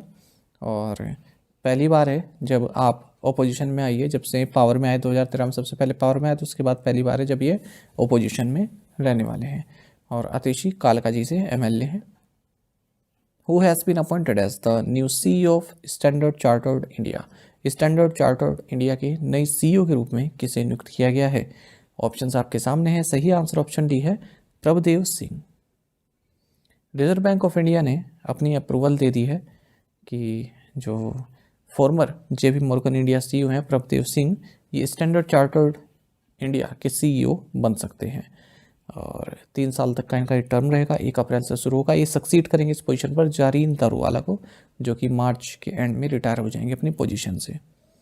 स्टैंडर्ड चार्टर्ड इंडिया की बात करें, फॉरेन ब्रांच है ये स्टैंडर्ड चार्टर्ड की, जो कि यूनाइटेड किंगडम में स्थित है और लार्जेस्ट फॉरेन बैंक भी है ये भारत में। 100 ब्रांचेज हैं इसकी 42 सिटीज़ में।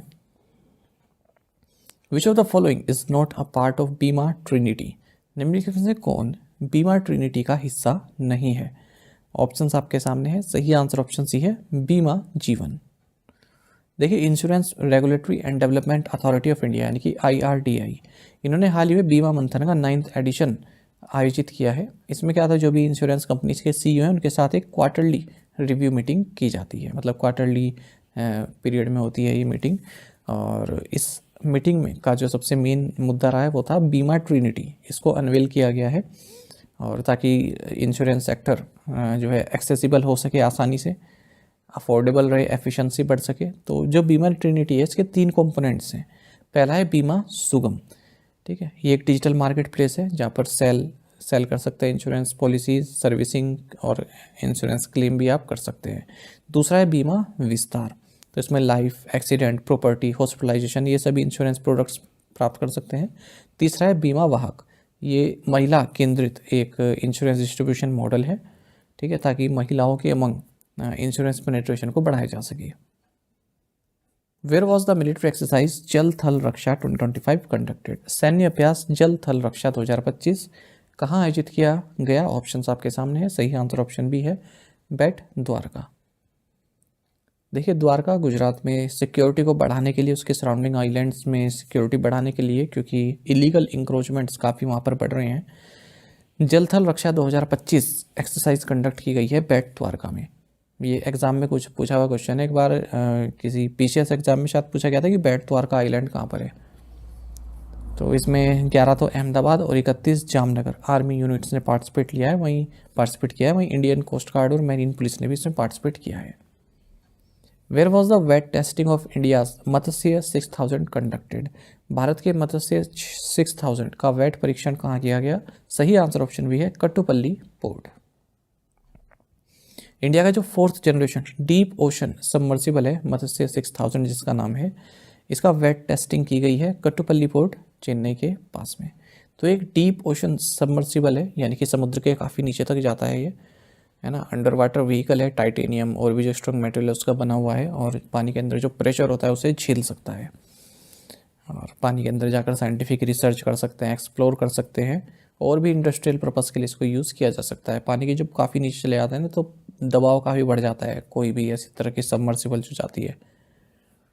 इसको national institute of ocean technology द्वारा डेवलप किया गया है समुद्रयान प्रोजेक्ट के लिए। समुद्रयान प्रोजेक्ट आप जानती हैं, ठीक है, इंडिया का डीप ओशन मिशन है। 3 क्रू मेंबर्स हम भेजने वाले हैं डीप सी एक्सप्लोरेशन के लिए, और 500 मीटर डीप सी डिमॉन्स्ट्रेशन भी किया जाएगा 2025 के एंड में। 500 मीटर डीप तक जाया जाएगा। Who is going to be the next German chancellor? नए जर्मन चांसलर कौन होंगे? ऑप्शंस आपके सामने है। सही आंसर ऑप्शन भी है फ्रेडरिश मर्स। देखिए, जर्मनी का पार्लियामेंट्री पोल्स संपन्न हुए हैं। कंजर्वेटिव डेमोक्रेटिक यूनियन पार्टी और क्रिश्चियन सोशल यूनियन ये विक्टोरियस यहाँ पर रहे हैं। टोटल वोट का 28.5% इन्होंने हासिल किया है। और फ्रेडरिश मर्स ये नेक्स्ट चांसलर होने वाले हैं जर्मनी के। अगर हम यहाँ पे फेडरल इलेक्शंस की बात करें तो 23 फरवरी को हुए हैं 630 मेंबर्स को इलेक्ट करने के लिए, ठीक है। जर्मन फेडरल पार्लियामेंट का नाम है बुंडेस्टैग। ये कई बार एग्जाम में पूछा था, याद रखिएगा कि पार्लियामेंट का नाम। Where did the first ever conference for women peace keepers take place? पहला महिला शांति सैनिक सम्मेलन कहाँ आयोजित हुआ? सही आंसर ऑप्शन डी है न्यू दिल्ली। तो first ever conference for women peace keepers new Delhi में संपन्न हुआ है। थीम रहा women in peace keeping a global south perspective.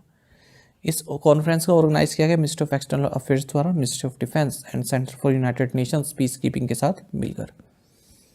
तो इसमें 35 ट्रूप कंट्रीब्यूटिंग कंट्रीज ने पार्टिसिपेट किया है। Who is the newly appointed ambassador of Panama to India? Bharat में पनामा के नवनियुक्त राजदूत कौन हैं? ऑप्शंस आपके सामने हैं। सही आंसर ऑप्शन बी है Alonso Correa Michael. President of India Draupadi Murmu.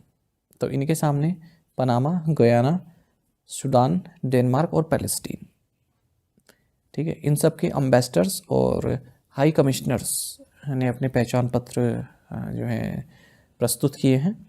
और इनमें कौन कौन है? एलेंसो कोरिया माइकल जो कि एम्बेसडर है रिपब्लिक ऑफ पनामा के भारत में, धर्म कुमार सिराज जो कि रिपब्लिक ऑफ गयाना के हाई कमिश्नर हैं भारत में, और डॉक्टर मोहम्मद अब्दुल्ला अली अल्तम ये सूडान के एम्बेसडर हैं भारत में, रस्मुस आबिलगदार्द क्रिस्टियन ये डेनमार्क के एम्बेसडर हैं भारत में, और अब्दुल्ला मोहम्मद ए अबू शवस ये पैलेस्टीन के एम्बेसडर हैं भारत में।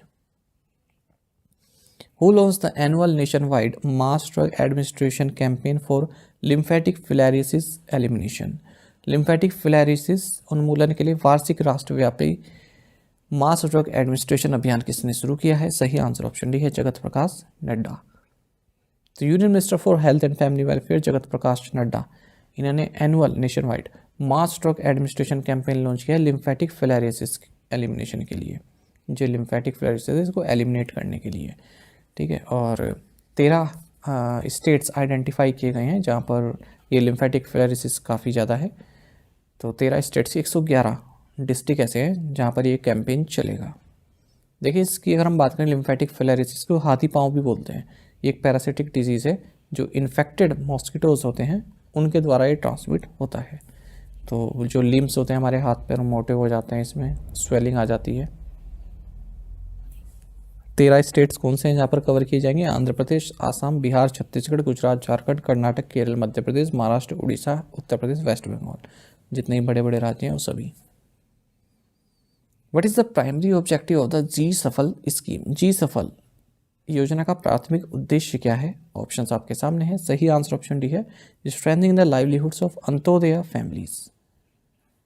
तो गुजरात चीफ मिनिस्टर भूपेंद्र पटेल इन्होंने जी सफल यानी कि Gujarat scheme for Antyodaya families for augmenting livelihoods इस स्कीम का लॉन्च किया है। जो भी अंत्योदय फैमिलीज हैं यानी कि अंडर प्रिविलेज्ड फैमिलीज जो हैं उनके जीवन को और बेहतर बनाने के लिए, खास करके महिलाओं के लिए, और उनको इकोनॉमिक सेल्फ सफिशिएंसी प्रोवाइड कराने के लिए स्कीम लॉन्च की गई है जी सफल। तो 50,000 अंत्योदय अन्न योजना कार्ड होल्डर फैमिलीज की यहाँ पर ज़िंदगी बेहतर बनाने के लिए इस स्कीम को लॉन्च किया गया है।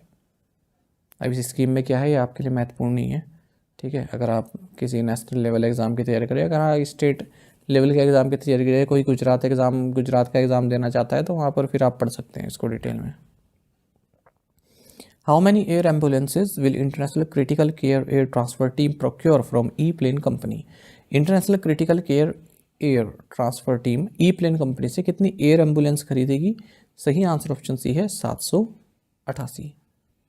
तो ई प्लेन कंपनी ने एक पार्टनरशिप साइन की international critical care air transfer team के साथ। इसके तहत जो ये international critical care air transfer team है ये 788 एयर एम्बुलेंस खरीदेगी ई प्लेन कंपनी से। What is the maximum loan amount guarantee given under the mutual credit guarantee scheme for MSMEs? MSMEs के लिए म्यूचुअल क्रेडिट गारंटी योजना के तहत दी जाने वाली अधिकतम ऋण राशि गारंटी कितनी है? सही आंसर ऑप्शन बी है 100 करोड़ रुपए। देखिए union finance and corporate affairs minister Shrimati Nirmala Sitharaman इन्होंने मुंबई में mutual credit guarantee scheme for MSMEs launch किया है, जिसके तहत एमएसएमईज को 100 करोड़ रुपए तक की लोन गारंटी प्रोवाइड की जा रही है कि वो अपनी मशीन या फिर इक्विपमेंट खरीदना चाहते हैं, उनके पास कुछ भी गिरवी रखने के लिए नहीं है। तो इसको national credit guarantee trustee company द्वारा मैनेज किया जा रहा है। ध्यान से पढ़िएगा, इस स्कीम को पूछी जा सकती है, पूछते हैं किसके द्वारा मैनेज की जा रही स्कीम। तो national credit guarantee trustee company द्वारा, जो कि department of finance services ministry of finance के तहत आती है, ठीक है। और जो भी इंटरेस्ट रेट चार्ज होगा वो आरबीआई गाइडलाइंस के तहत चार्ज होंगे। अच्छा, इसमें लोन अमाउंट तो आप 100 करोड़ से ऊपर का भी ले सकते हो, पर जो गवर्नमेंट गारंटी देगी ना जितने लोन की, वो 100 करोड़ रुपए तक की देगी। मान लो आपने 150 करोड़ तो तक का लिया, ठीक है, तो आपको ये नहीं कि 150 करोड़ का लोन ले रहे तो सरकार गारंटी दे रही है बैंकों की, अगर 150 करोड़ ये वापस नहीं दे पाए तो हम तुम्हें देंगे, ऐसा नहीं। आगे अगर हम इसे पढ़ेंगे, देखिए ये स्कीम 4 साल के लिए या फिर जब तक 7 लाख करोड़ रुपए तक की गारंटी सरकार नहीं दे देती, मतलब ओवरऑल, ठीक है। अच्छा, अब नेक्स्ट टाइम देखिए, under this scheme the guarantee coverage 60% of the loan, ठीक है, लोन का 60% गारंटी देगी, और या फिर मैक्सिमम 100 करोड़ रुपए तक का। इसको ऐसे समझो आप, मान लो किसी एमएसएमई ने 150 करोड़ रुपए तक का लोन लिया, 150 करोड़ रुपए का, ठीक है। अब सरकार क्या कह रही है कि हम मैक्सिमम या तो 100 करोड़ रुपए देंगे या फिर 60% ऑफ जो भी आपने लोन लिया है, ठीक है। तो 150 का 60% कितना हो गया, 15 6 90, तो 90 करोड़ हो गया, ठीक है। तो सरकार कहेगी कि हम तो तुम्हें 90 करोड़ रुपए तक का लोन देंगे, बाकी जो तुम्हें बाकी का बचा 60 करोड़ का, ठीक है, वो आप जो है अपने से आपको चुकाना है। हम आपको गारंटी कितनी की दे रहे हैं, 90 करोड़ की, मतलब 60% तक की, या फिर मैक्सिमम अमाउंट आपका हो सकता है 100 करोड़ रुपए तक का, ठीक है। ये कहने का मतलब है। साथ ही यूनियन मिनिस्टर ने सचल आयकर सेवा केंद्र भी लॉन्च किया है। Which company collaborated with Euro Bank SA for a multi year banking technology programme. बहुवर्षीय बैंकिंग प्रौद्योगिकी कार्यक्रम के लिए किस कंपनी ने यूरो बैंक एसए के साथ सहयोग किया। सही आंसर ऑप्शन डी है एलटीआई माइंडट्री। तो एलटीआई माइंडट्री ने यूरो बैंक एसए, जो कि सब्सिडरी है Euro Bank Ergasias services and holdings की, इन दोनों ने एक एमओयू साइन किया है कस्टमर एक्सपीरियंस को इन्हेंस करने के लिए, यूरो बैंक और इसकी सब्सिडरीज के लिए, ठीक है। तो एलटीआई माइंडट्री को जो है सर्विस पार्टनर सेलेक्ट किया गया है, ताकि यूरोप में जो भी ये यूरो बैंक ऐसे है, इसके जो सब्सिडरी हैं या फिर और भी जो ब्रांचेज हैं, वहाँ पर कस्टमर एक्सपीरियंस बढ़ाया जा सके, टेक्नोलॉजी प्रोवाइड की जा सके। एलटीआई माइंडट्री लिमिटेड की बात करें, हेडक्वार्टर इसका मुंबई में है, और ये लार्सन एंड टुर्बो एलएनटी की सब्सिडरी है। What genre of music was Pandit Prabhakar Karekar known for. Pandit Prabhakar Karekar की शैली के संगीत के लिए जाने जाते थे। सही आंसर ऑप्शन डी है हिंदुस्तानी क्लासिकल। तो हिंदुस्तानी क्लासिकल वोकलिस्ट पंडित प्रभाकर कारेकर, इनका निधन हो गया है 80 की एज में। और कुछ ऑब्ituary देखते हैं। जाने माने फोक सिंगर और पद्मश्री अवार्डी सुक्री बोमागौडा, जिन्हें प्यार से सुकराजी बोलते थे, इनका भी निधन हो गया है 88 की एज में, कर्नाटक में। जाने माने बंगाली सिंगर प्रतुल मुखोपाध्याय, इनका भी निधन हो गया 83 की एज में। ओडिसी मास्ट्रो मायाधर राउत, जिन्हें फादर ऑफ ओडिसी डांस कहते थे, इनका भी निधन हो गया 92 की एज में। श्री राम जन्मभूमि टेम्पल अयोध्या के चीफ प्रीस्ट आचार्य सत्येंद्र दास, इनका निधन हो गया 85 की एज में। Former Mumbai captain and selector Milind Rege, जिन्हें मुंबई क्रिकेट का इंसाइक्लोपीडिया कहा जाता है, इनका भी निधन हो गया 76 की एज में। Who has been appointed as the managing director and CEO of SBI Cards and Payment Services? SBI card और भुगतान सेवाओं के प्रबंध निदेशक और सीईओ के रूप में किसे नियुक्त किया गया है। ऑप्शंस आपके सामने हैं। सही आंसर ऑप्शन ए है Salila Pande. SBI cards and payment services, इन्होंने सलीला पांडे को मैनेजिंग डायरेक्टर एंड सीईओ नियुक्त किया है। 1 अप्रैल 2025 से ये इस पदभार को संभालेंगी, और आपको बता दें 2 साल के पीरियड के लिए इनकी अपॉइंटमेंट की गई है। इस पोस्ट पर ये अभिजीत चक्रवर्ती को सक्सीड कर रही हैं। Which Indian business women is ranked as the 7th richest women in the world according to Forbes. Forbes के अनुसार किस भारतीय व्यवसायी महिला को दुनिया की 7वीं सबसे अमीर महिला का दर्जा दिया गया है। ऑप्शंस आपके सामने हैं। सही आंसर ऑप्शन बी है सावित्री देवी जिंदल। तो फरवरी 2025 तक की बात करें, वर्ल्ड की 10 रिचेस्ट वुमेन की लिस्ट आ चुकी है फोर्ब्स द्वारा, और कहाँ इनकी जो संपत्ति है 503.3 बिलियन यूएस डॉलर है, मतलब इन सभी की मिलाकर।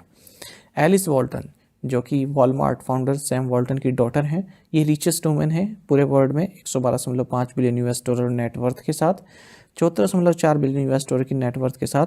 फ्रैंकोइस बेटनकोर्ट मेयर्स, जो कि लॉरियल एम्पायर की हेयर्स हैं, ये दूसरे नंबर पर हैं। भारत की सावित्री देवी जिंदल ये 7th पोजीशन में 32.3 बिलियन यूएस डॉलर के साथ, और जिंदल साउथ वेस्ट ग्रुप से है। ये इंडिया की वेल्थेस्ट वुमेन भी हैं। Who launch the annual nation wide mass drug administration campaign. माफ़ कीजिएगा, ये पिछली स्लाइड की इंग्लिश क्वेश्चन आ गया। ठीक है, हिंदी में पढ़ते हैं, हिंदी वाला ठीक है, मैं इसको पीडीएफ में सही कर दूंगा। पूछ रहे हैं कि एसबीआई के आर्थिक विभाग, जो एसबीआई का इकोनॉमिक डिपार्टमेंट है, उन्होंने वित्त वर्ष 2025 के लिए यानी कि फाइनेंशियल 25 के लिए जो तीसरी तिमाही है, जो थर्ड क्वार्टर है, उसमें भारत की जीडीपी का अनुमान कितना बताया है, ये आपका क्वेश्चन है। ठीक है, इंग्लिश में मैं इसको पीडीएफ में करेक्ट कर दूंगा। तो सही आंसर ऑप्शन बी है 6.2% टू 6.3%। देखिए, economic department of state bank of India, इन्होंने इंडिया की जो ग्रोस डोमेस्टिक प्रोडक्ट ग्रोथ है यानी कि जीडीपी ग्रोथ है फिस्कल 23 के थर्ड क्वार्टर के लिए, वो 6.2% से 6.3% के बीच में बताई है। आरबीआई ने जो है दिसंबर में प्रोजेक्ट किया था कि जो थर्ड क्वार्टर के लिए जीडीपी ग्रोथ होगी वो 6.8% होगी। Who is the chairman of the committee formed by IRDAI to review the insurance act 1938? बीमा अधिनियम 1938 की समीक्षा के लिए IRDAI द्वारा गठित समिति के अध्यक्ष कौन है? ऑप्शंस आपके सामने हैं। सही आंसर ऑप्शन ए है दिनेश खारा। Insurance regulatory and development authority of India यानी कि IRDAI, इन्होंने एक हाई पावर्ड कमेटी सेटअप किया है जिसके चेयरमैन बनाए गए हैं, मतलब जिसके अध्यक्ष बनाए गए हैं former chairman of state bank of India Dinesh खारा। ये कमेटी क्यों बनाई गई है? जो भी इंश्योरेंस एक्ट 1938 के वेरियस एस्पेक्ट्स हैं, प्रोविजंस हैं, ठीक है, उनको स्क्रूटनाइज किया जाएगा, क्या क्या अमेंडमेंट्स उनमें किए जा सकते हैं। क्योंकि आप सभी जानते हैं गवर्नमेंट ने FDI इंश्योरेंस में FDI लिमिट 100% करने का प्रपोजल दिया है यूनियन बजट में। ठीक है, तो उसी को देखते हुए तो 7 मेंबर पैनल है, ये याद रखिएगा। कितने मेंबर पैनल है? 7 मेंबर पैनल है ये। NS कनन है इसमें, और गिरीश राधाकृष्णन भी हैं इसमें, राकेश जोशी हैं, सौरभ सिन्हा हैं इसमें, आलोक मिश्रा हैं और L विश्वनाथन भी हैं। Which state signed agreement with Japan International Cooperation Agency for Integrated Horticulture Development Promotion Project? एकीकृत बागवानी विकास प्रोत्साहन परियोजना के लिए किस राज्य ने जापान अंतर्राष्ट्रीय सहयोग एजेंसी के साथ समझौते पर हस्ताक्षर किए? ऑप्शंस आपके सामने हैं। सही आंसर ऑप्शन सी है Uttarakhand. Japan International Cooperation Agency और department of horticulture and food processing government of Uttarakhand, इन्होंने एक रिकॉर्ड्स ऑफ डिस्कशंस साइन किए, यानी कि एक ये ऑफिशियल एग्रीमेंट डॉक्यूमेंट है। इसके तहत एक टेक्निकल कोऑपरेशन प्रोजेक्ट जिसका टाइटल है Uttarakhand integrated horticulture development promotion project, इस पर कार्य किया जाएगा। यानी कि हॉर्टिकल्चर संबंधित है, उत्तराखंड सरकार के साथ ये एग्रीमेंट साइन किया गया है। तो जो भी स्टेबल प्रोडक्शन है हॉर्टिकल्चर क्रॉप्स का, ठीक है, उनको प्रमोट यहाँ से किया जाएगा।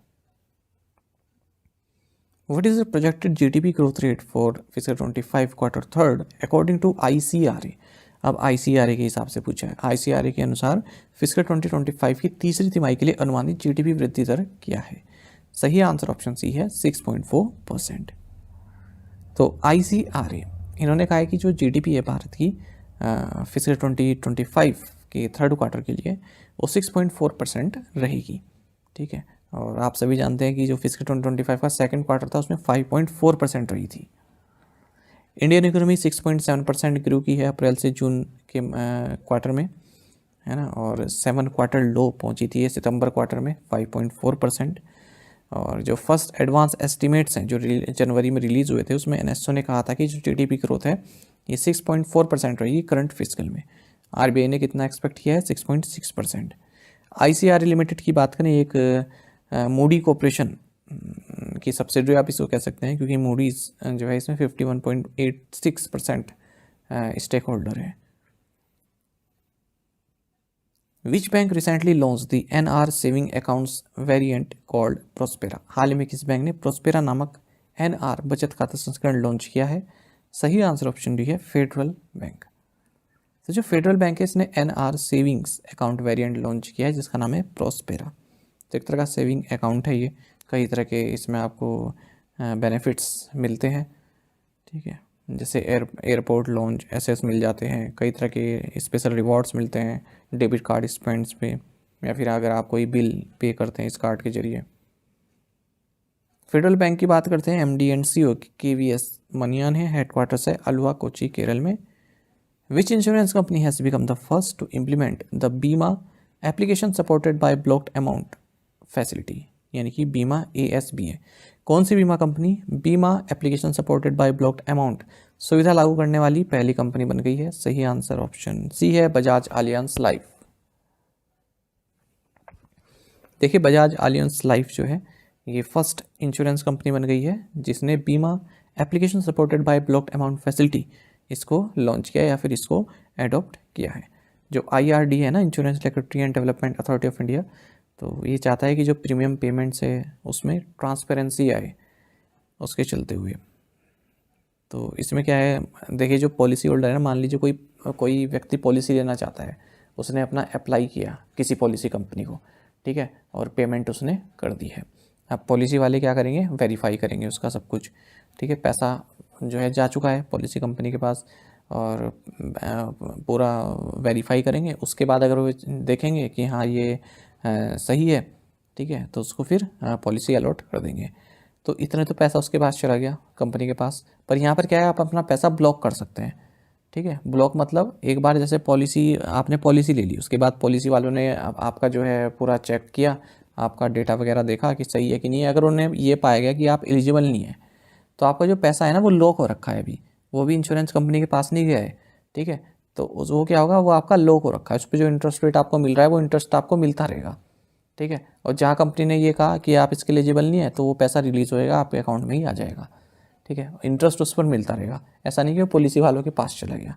तो ये इसका मतलब है, ठीक है। तो जो प्रीमियम आप पेमेंट करते हैं उसमें ट्रांसपेरेंसी आएगी और आपका पैसा लॉक रहेगा, ठीक है। और अब इसमें लिखा भी है, देखो, if the application is not processed within 14 days और proposal is rejected, the block amount is automatically released. This ensures fund remain in the policy holders account and continue to earn interest until policy issuance. तो आपके account में ही रहेगा ये जब तक आपका policy approve नहीं हो जाती, मतलब आपको जब तक पूरी फाइल नहीं मिल जाती, आपके पॉलिसी के कागज़ नहीं मिल जाते, ठीक है, तो ये आपके अकाउंट में ही रहेगा पैसा। IRDAI ने एक सर्कुलर जारी किया था 18 फरवरी 2025 को कि जितने भी इंश्योरर्स हैं, जो भी इंश्योरेंस कंपनी है, उन्हें ये फैसिलिटी देनी होगी 1 मार्च 2025 तक।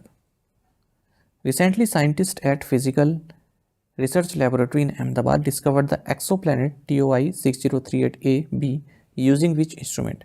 हाल ही में अहमदाबाद में भौतिक अनुसंधान प्रयोगशाला के वैज्ञानिकों ने किस उपकरण का उपयोग करके एक्सोप्लैनेट TOI 6038AB की खोज की। सही आंसर ऑप्शन भी है पारस 2 स्पेक्ट्रोग्राफ।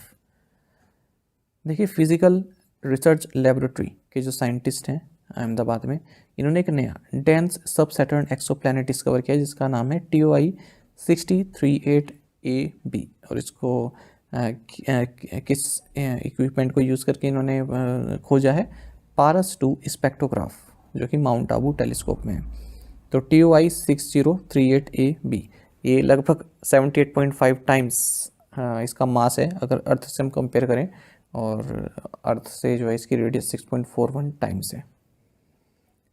PRL जो पारस 2 इसका मतलब क्या है, PRL advance radial velocity all sky search 2, ठीक है। तो ये स्पेक्ट्रोग्राफ है एक। एक्सोप्लैनेट्स क्या होते हैं, मतलब जो अदर स्टार्स को ऑर्बिट करते हैं और जो हमारा सोलर सिस्टम है ना उसके बियॉन्ड होते हैं, ये सिंपल डेफिनेशन है एक्सोप्लैनेट की। Which project won the Skoch award for improving forest ecosystems and supporting income generation. वन पारिस्थितिकी तंत्र में सुधार और आय सृजन में सहायता के लिए किस परियोजना ने स्कॉच पुरस्कार जीता। सही आंसर ऑप्शन सी है नागालैंड फॉरेस्ट मैनेजमेंट प्रोजेक्ट। देखिए नागालैंड फॉरेस्ट मैनेजमेंट प्रोजेक्ट ने स्कॉच अवार्ड जीता है फॉरेस्ट इकोसिस्टम को इम्प्रूव करने के लिए, इनकम जनरेशन को सपोर्ट करने के लिए। तो Nagaland forest management project focuses on rehabilitating jhum areas and enhancing livelihoods, emphasizing sustainable forest conservation and village-specific interventions led by joint forest management committees. Which Indian company has signed an initial pact with BICIAS and CARU for railway and aerospace equipment? किस भारतीय company ने railway और space उपकरण के लिए BICIAS और CARU के साथ प्रारंभिक समझौते पर हस्ताक्षर किए हैं? सही आंसर ऑप्शन डी है गोदरेज इंटरप्राइजेज ग्रुप। तो गोदरेज इंटरप्राइजेज ग्रुप इन्होंने पैक्ट साइन किया है Italian automation company Besiac and Carro के साथ, जिसके तहत जो रेलवे है, एयरोस्पेस है, उसके इक्विपमेंट प्रोड्यूस किए जाएंगे। Through this collaboration the company aims to enhance cost competitiveness, efficiency, quality and technological innovation in critical industries. India and which country signed a memorandum of understanding for lithium exploration and mining cooperation. भारत और किस देश ने lithium अन्वेषण और खनन सहयोग के लिए एक समझौते ज्ञापन पर हस्ताक्षर किए। सही आंसर ऑप्शन सी है अर्जेंटीना। तो भारत और अर्जेंटीना ने एक MOU साइन किया है लिथियम एक्सप्लोरेशन एंड माइनिंग के लिए। और अर्जेंटीना लिथियम ट्रायंगल का हिस्सा है, लिथियम के रिजर्व्स यहाँ पर हैं। और भारत आप सभी जानते हैं कि रिन्यूएबल एनर्जी के लिए जैसे बैटरी, इलेक्ट्रिक व्हीकल बैटरी, उसमें लिथियम की ज़रूरत पड़ती है, या फिर जो भी इस तरह के मिनरल्स होते हैं उनकी ज़रूरत पड़ती है। और इससे पहले खनिज विदेश इंडिया लिमिटेड भारत की और ग्रीन को अर्जेंटीना की, इन्होंने भी एग्रीमेंट साइन किए हुए हैं इससे संबंधित। लिथियम ट्रायंगल की बात कर रहे थे ना, तो इसमें आते हैं अर्जेंटीना, बोलिविया और चिली।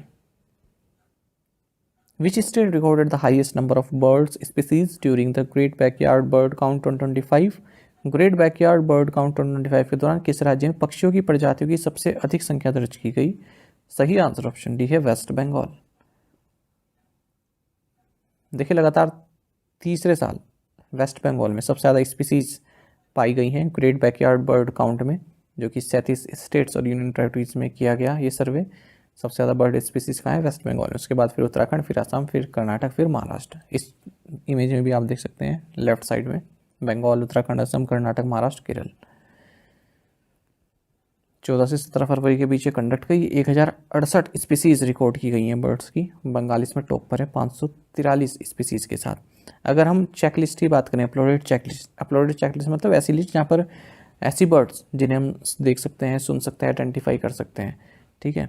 तो यहाँ से जो बंगाल में है ये 1909 है, 2024 में 2230 थी। केरल इस चेकलिस्ट के मामले में टॉप पर है, ठीक है, 9856 एंट्रीज इसने की हैं अगर हम चेकलिस्ट की बात करें। ओवरऑल स्पीसीज जो इंडिया में रोज़ हुए हैं 1068 पहुँच चुकी हैं, लास्ट ईयर 1036 थी। टोटल चेकलिस्ट कितनी है? 44,300। दार्जिलिंग टॉप पर है। अगर हम बंगाल में बात करें, सबसे ज़्यादा है यहाँ पर चेकलिस्ट के मामले में साउथ 24 परगनास वेस्ट बंगाल का टॉप पर है। By what percentage did outward remittances under the RBI's LRS drop year on year in the April to December period of 2024-25? 2024-25 की अप्रैल से दिसंबर अवधि में RBI के LRS के तहत बाहरी प्रेक्षण में साल दर साल कितने प्रतिशत की गिरावट आई? सही आंसर ऑप्शन सी है 10.15%। देखिए जो आउटवर्ड रेमिटेंस होता है, आउटवर्ड रेमिटेंस में भारत से जो पैसा बाहर जा रहा है, जो भेजा जा रहा है बाहर, ठीक है। तो रिजर्व बैंक ऑफ इंडिया की जो लिबरलाइज रेमिटेंस स्कीम है, इसके तहत आप पैसा यहाँ से बाहर भेज सकते हैं, जैसे किसी का बच्चा बाहर पढ़ रहा है या फिर किसी अन्य कार्य के लिए। तो उसमें गिरावट आई है 10.15% की ईयर ऑन ईयर बेसिस पर। तो ये अप्रैल से दिसंबर पीरियड के लिए 2024-25 में $22.82 रहा है, ठीक है। Amount remitted under this scheme stood at 22.82 billion in the 9th month period end December 2024 compare to $24.80 billion in the same period last year, ठीक है। उससे पहले की अगर हम पीरियड में बात करें तो 24.80 बिलियन था। अच्छा, थर्ड क्वार्टर में जो आउटवर्ड रेमिटेंस है ये बढ़ा है, 3.3% बढ़ा है। जो ये लिबरलाइज रेमिटेंस स्कीम है RBI की, इसको 2004 में लॉन्च किया गया था, ठीक है। तो इसमें आप पैसा बाहर भेज सकते हैं $2,50,000 तक का पर फाइनेंशियल ईयर। पहले तो केवल $25,000 ही भेज सकते थे। लार्जेस्ट सेगमेंट क्या है आउटवर्ड रेमिटेंसेस में? सबसे ज़्यादा किस पर्पस के लिए भेजा गया है? इंटरनेशनल ट्रैवल के लिए। Which state assembly has become the first in India to be equipped with the translator facility? कौन सी राज्य विधानसभा अनुवादक सुविधा लागू करने वाली भारत की पहली विधानसभा बन गई? सही आंसर ऑप्शन डी है उत्तर प्रदेश असेंबली। तो उत्तर प्रदेश असेंबली ये फर्स्ट असेंबली हमारे देश में जहाँ पर ट्रांसलेटर की फैसिलिटी प्रोवाइड की गई है। अवधी, ब्रज, भोजपुरी, बुंदेलखंड, इंग्लिश, इन सब में ट्रांसलेशन हो सकता है। उत्तर प्रदेश के फाइनेंस मिनिस्टर सुरेश खन्ना ने हाल ही में 8.80 ट्रिलियन रुपीज़ का बजट पेश किया है 2025-26 के लिए, ठीक है। पिछले साल के बजट से 9.8% ज़्यादा है। यूपी का जो ग्रोस स्टेट डोमेस्टिक प्रोडक्ट है ये 27.51 ट्रिलियन रुपीज़ हो जाएगा फिस्कल 25 में, ऐसा कहा गया है। National science day on February 28 marks the discovery of which scientific phenomena? 28 फरवरी को राष्ट्रीय विज्ञान दिवस किस वैज्ञानिक घटना की खोज का प्रतीक है?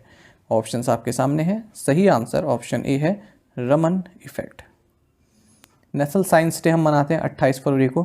क्यों? क्योंकि 28 फरवरी 1928 को सर CV रमन ने, जो कि इंडियन फिजिसिस्ट थे, इन्होंने रमन इफेक्ट की डिस्कवरी की थी। इस डिस्कवरी के लिए सर CV रमन को नोबेल प्राइज़ इन फिजिक्स भी दिया गया 1930 में। 2025 में नेशनल साइंस डे का थीम रहेगा empowering Indian youth for global leadership in science and innovation for Viksit Bharat. When is world NGO day observed, विश्व एनजीओ दिवस कब मनाया जाता है? ऑप्शंस आपके सामने हैं। सही आंसर ऑप्शन डी है February 27। देखिए हर साल वर्ल्ड एनजीओ डे ये 27 फरवरी को मनाया जाता है। जो भी एनजीओस यानी कि नॉन गवर्नमेंट ऑर्गेनाइजेशंस का जो कंट्रीब्यूशन है वर्ल्ड वाइड उसको सराहना की जाती है। और ये डे सजेस्ट किया गया था मार्सिस लायर्स स्कैडमैनिस के द्वारा, जो कि एक सोशल एंटरप्रेन्योर रहे लातविया से। 2025 में वर्ल्ड एनजीओ डे का थीम रहेगा empowering grass roots movements for a sustainable future. From which state did PM Modi release the 19th installment of the प्रधानमंत्री किसान सम्मान निधि? पीएम नरेंद्र मोदी ने किस राज्य से प्रधानमंत्री किसान सम्मान निधि की 19वीं किस्त जारी की है? ऑप्शंस आपके सामने हैं। सही आंसर ऑप्शन ए है बिहार। देखिए प्राइम मिनिस्टर नरेंद्र मोदी ने प्रधानमंत्री किसान सम्मान निधि स्कीम पीएम किसान स्कीम जिसे कहते हैं, इसकी 19th इंस्टॉलमेंट यानी कि 19वीं किस्त भागलपुर बिहार से जारी की है। और 9.8 करोड़ फार्मर्स जिनमें कि 2.41 करोड़ फीमेल फार्मर्स हैं, इनको एक किस्त भेजी गई। लगभग 22,000 करोड़ रुपए यहाँ पर डायरेक्ट भेजे गए हैं, डायरेक्ट बेनिफिट ट्रांसफ़र के जरिए, डीबीटी के जरिए इनके अकाउंट में। पीएम किसान स्कीम आप जानते हैं सेंट्रल सेक्टर स्कीम है, ठीक है, सेंट्रल स्पॉन्सर नहीं, सेंट्रल सेक्टर स्कीम मतलब फुली फंडेड है सेंट्रल गवर्नमेंट द्वारा। फरवरी 2019 को लॉन्च किया गया था प्रधानमंत्री के द्वारा और साल में 6,000 रुपये दिए जाते हैं जो भी किसान हैं, एलिजिबल किसान हैं, 3 इक्वल इंस्टॉलमेंट्स में, ठीक है। तो 2,000 3 इंस्टॉलमेंट जाती है, पर ईयर 6,000 रुपये मिलते हैं। Which company has retained its position as India's most valuable company as per Burgundy Private and Hurun India report? Burgundy private और हुरुन इंडिया की रिपोर्ट के अनुसार किस कंपनी ने भारत की सबसे मूल्यवान कंपनी के रूप में अपना स्थान बरकरार रखा? ऑप्शंस आपके सामने हैं। सही आंसर ऑप्शन डी है रिलायंस इंडस्ट्रीज़। तो रिलायंस इंडस्ट्रीज़ ने अपनी पोजीशन बरकरार रखी है, इंडिया की मोस्ट वैल्यूएबल कंपनी है ये। लगातार चौथे साल अगर हम एक्सिस बैंक के private banking unit burgundy private and Hurun India की रिपोर्ट की माने तो मुकेश अंबानी के नेतृत्व वाली कंपनी जो रिलायंस इंडस्ट्रीज़ है ये पहले नंबर पर है। उसके बाद फिर टाटा कंसल्टेंसी सर्विसेज है, TCS, फिर HDFC बैंक है, फिर भारतीय एयरटेल है, फिर ICICI बैंक है। अच्छा, जो टोटल मार्केट कैपिटलाइजेशन है रिलायंस इंडस्ट्रीज़ की 17.5 लाख करोड़ रुपीज़ है। जो कंबाइंड वैल्यू है 2024 burgundy private Hurun India 500 companies की, ये 324 लाख करोड़ रुपीज़ है। जो 4th एडिशन है इसमें देखा कि 43% का जंप हुआ है जो क्वालिफिकेशन थ्रेशहोल्ड है, मतलब कौन सी कंपनी इस लिस्ट में आ सकती है, ठीक है। तो उसके लिए जो थ्रेशहोल्ड है कितना है, 9,580 करोड़ रुपए तक क्या उसका कैपिटलाइजेशन होना चाहिए, ठीक है। तो 43% तक बढ़ा है, पिछली बार कम था 43,000 बढ़कर अब कितना हो गया, मतलब 43% बढ़कर हो गया 9580 करोड़ रुपए, मिनिमम इतना होना चाहिए। मोतीलाल ओसवाल फाइनेंशियल सर्विसेज ये फास्टेस्ट ग्रोइंग कंपनी रही है, तो 97% ही ग्रोथ देखी इसने ईयर ऑन ईयर बेसिस पर। और 43 सिटीज़ से यहाँ पर कंपनीज में शामिल है। मुंबई हाईएस्ट है, सबसे ज़्यादा मुंबई से हैं सिटीज़ जो इसमें, मतलब मुंबई से सबसे ज़्यादा कंपनीज हैं जो इस लिस्ट में शामिल हैं। उसके बाद फिर बेंगलुरु, फिर न्यू दिल्ली। अच्छा, ये तो फिर से वही आ गया है ना, पिछला ही रिपीट हो गया। अच्छा, 82 न्यू कंपनीज हैं इसमें जिन्होंने डेब्यू किया है इस बार, पिछली बार से 21 ज़्यादा। फाइनेंशियल सर्विसेज, ठीक है, सबसे ज़्यादा इस सेक्टर की कंपनीज हैं इस लिस्ट में, फिर हेल्थ केयर की हैं, फिर इंडस्ट्रियल प्रोडक्ट्स की हैं। अगर हम न्यू एंट्रेंट्स की बात करें तो इंडस्ट्रियल प्रोडक्ट सेक्टर की सबसे ज़्यादा कंपनीज हैं इसमें। विच institution top the world university reputation rankings 2025? विश्वविद्यालय प्रतिष्ठा रैंकिंग 2025 में कौन सा संस्थान शीर्ष पर रहा? ऑप्शंस आपके सामने हैं। सही आंसर ऑप्शन ए है हार्वर्ड यूनिवर्सिटी। देखिए टाइम्स हायर एजुकेशन ने वर्ल्ड यूनिवर्सिटी रेपुटेशन रैंकिंग्स 2025 जारी कर दी हैं, टॉप ग्लोबल यूनिवर्सिटीज़ की लिस्ट में बताई गई है। तो 6 परफॉर्मेंस इंडिकेटर्स रहे जिसके जरिए जो यूनिवर्सिटीज़ हैं उनको रैंक दी गई है। तो research vote count, teaching vote count, research pair wise comparison, teaching pair wise comparison, research vote diversity and teacher voter diversity. अच्छा, इस रैंकिंग में 38 कंट्रीज से 300 इंस्टीट्यूशंस को जगह दी गई है। हार्वर्ड यूनिवर्सिटी टॉप पोजीशन पर है लगातार 14वीं बार। उसके बाद फिर आता है Massachusetts institute of technology MIT, फिर स्टैनफोर्ड यूनिवर्सिटी, फिर यूनिवर्सिटी ऑफ कैलिफोर्निया बेर्कली। अच्छा, अगर हम एशियन इंस्टीट्यूशंस की बात करें तो चाइना की शिंगुआ यूनिवर्सिटी ये 8th प्लेस पर है। जापान की यूनिवर्सिटी ऑफ टोक्यो 10वें नंबर पर है। बेंगलुरु स्थित Indian institute of science ISC ये 201 से 300 के बैंड में आ रही है, जबकि 2023 में 101 से 125 वाले बैंड में थी। IIT दिल्ली भी 151 175 के बैंड से स्लिप होकर 201 से 300 वाले बैंड में आ गई है। IIT मद्रास भी 201 से 300 के बैंड में है। शिक्षा ओ अनुसंधान ये private deemed to be university है, उड़ीसा के भुवनेश्वर में न्यू एंट्रेंट है इस लिस्ट में, 201 से 300 के बैंड में है भी। What is the penalty amount imposed by SEBI on Indian clearing corporation limited ICCL? SEBI द्वारा इंडियन क्लियरिंग कॉरपोरेशन लिमिटेड पर लगाई गई जुर्माना राशि क्या है? सही आंसर ऑप्शन सी है 5.50 करोड़ रुपीस। देखिए, जो securities and exchange board of India है सेबी, इसने 5.05 करोड़ रुपये की पेनल्टी लगाई है इंडियन क्लियरिंग कॉरपोरेशन लिमिटेड पर, जो कि सब्सिडरी है PSC लिमिटेड की। 2007 में इनकॉर्पोरेट किया गया था इसे, इंडियन क्लियरिंग कॉरपोरेशन लिमिटेड को, ठीक है, BSC लिमिटेड के सब्सिडरी है, याद रखिएगा। एक कमेंट आया था वीडियो में हमारे, वीना गुप्ता जी हैं, तो उन्होंने कहा कि सभी प्लेटफॉर्म पर लगभग 1 घंटे की मिनिमम क्लास चलती है, ठीक है, पर हमारी जो CA है वो 20 से 25 मिनट में हो जाता है, तो क्या ये इनफ है SBI क्लर्क मेंस के लिए? तो ये इन्होंने पूछा है, ऑब्वियस सा डाउट है, कई एस्पिरेंट के मन में आता है। देखिए, मैंने इनको फिर मैसेज करके ही बताया कि ये जो हमारा 20 से 25 मिनट का सेशन रहता है, इसमें 16 क्वेश्चंस मिनिमम कवर करते ही है। सैटरडे संडे को 10 रहते हैं, ठीक है, बाकी 3 हम मिनिमम 16 रहते हैं, कभी 17 भी हो जाते हैं। तो अब आप जिन 1 घंटे की क्लासेस की बात कर रही हैं, तो उनमें आप जाकर एक बार प्लीज़ देखिएगा कि वो लोग कितने क्वेश्चन कवर करते हैं। हार्डली कोई 10 या 11 तक पहुंच पाता है। 1 घंटे की क्लास इसलिए हो जाती है क्योंकि वो लाइव क्लास चल रही होती है, वहाँ पर बीच में बच्चे भी अपनी बातें करते रहते हैं कि सर इसका नोटिफिकेशन कब आएगा, इसका रिज़ल्ट कब आएगा, इसकी कट ऑफ कितनी जा सकती है, ठीक है, आपके कोर्स किस तरह से लें, इस तरह की चीज़ें चलती रहती हैं। तो उसमें फिर टीचर भी रिप्लाई करता रहता है, तो लाइव सेशन इस तरह से लंबा चल जाता है, ठीक है। उससे मॉनेटरी बेनिफिट होता है, जो चैनल होते हैं उनका, इसलिए लंबा खींचा जाता है उसको, तो वो आपका एक टाइम वेस्ट ही है। मैं आपको यहाँ पर करेक्ट एक्सप्लेनेशन के साथ सब कुछ कोशिश करता हूँ जल्द से जल्द आपका जो है कवर हो जाए, क्योंकि ये जो समय है ये काफ़ी कीमती है आपके लिए। तो SBI क्लर्क के लिए सब कुछ इनफ है जितना मैंने आपको पढ़ाया। आप पिछले भी बैंकिंग एग्ज़ाम्स के बारे में रिव्यू देख सकते हैं, है ना। और 15-16 क्वेश्चंस बहुत होते हैं पूरे दिन में, अगर आपके 20-25 मिनट में ही आप उन्हें कवर कर जा रहे हैं। चलिए, खैर कोई नहीं, एक नॉर्मल सा डाउट है, सभी के मन में आता है, तो मैंने क्लियर कर दिया। Which airport become the first in India to receive the सर्वश्रेष्ठ सुरक्षा पुरस्कार गोल्डन ट्रॉफी? कौन सा हवाई अड्डा सर्वश्रेष्ठ सुरक्षा पुरस्कार गोल्डन ट्रॉफी प्राप्त करने वाला भारत का पहला हवाई अड्डा बन गया? सही आंसर ऑप्शन है मनोहर इंटरनेशनल एयरपोर्ट।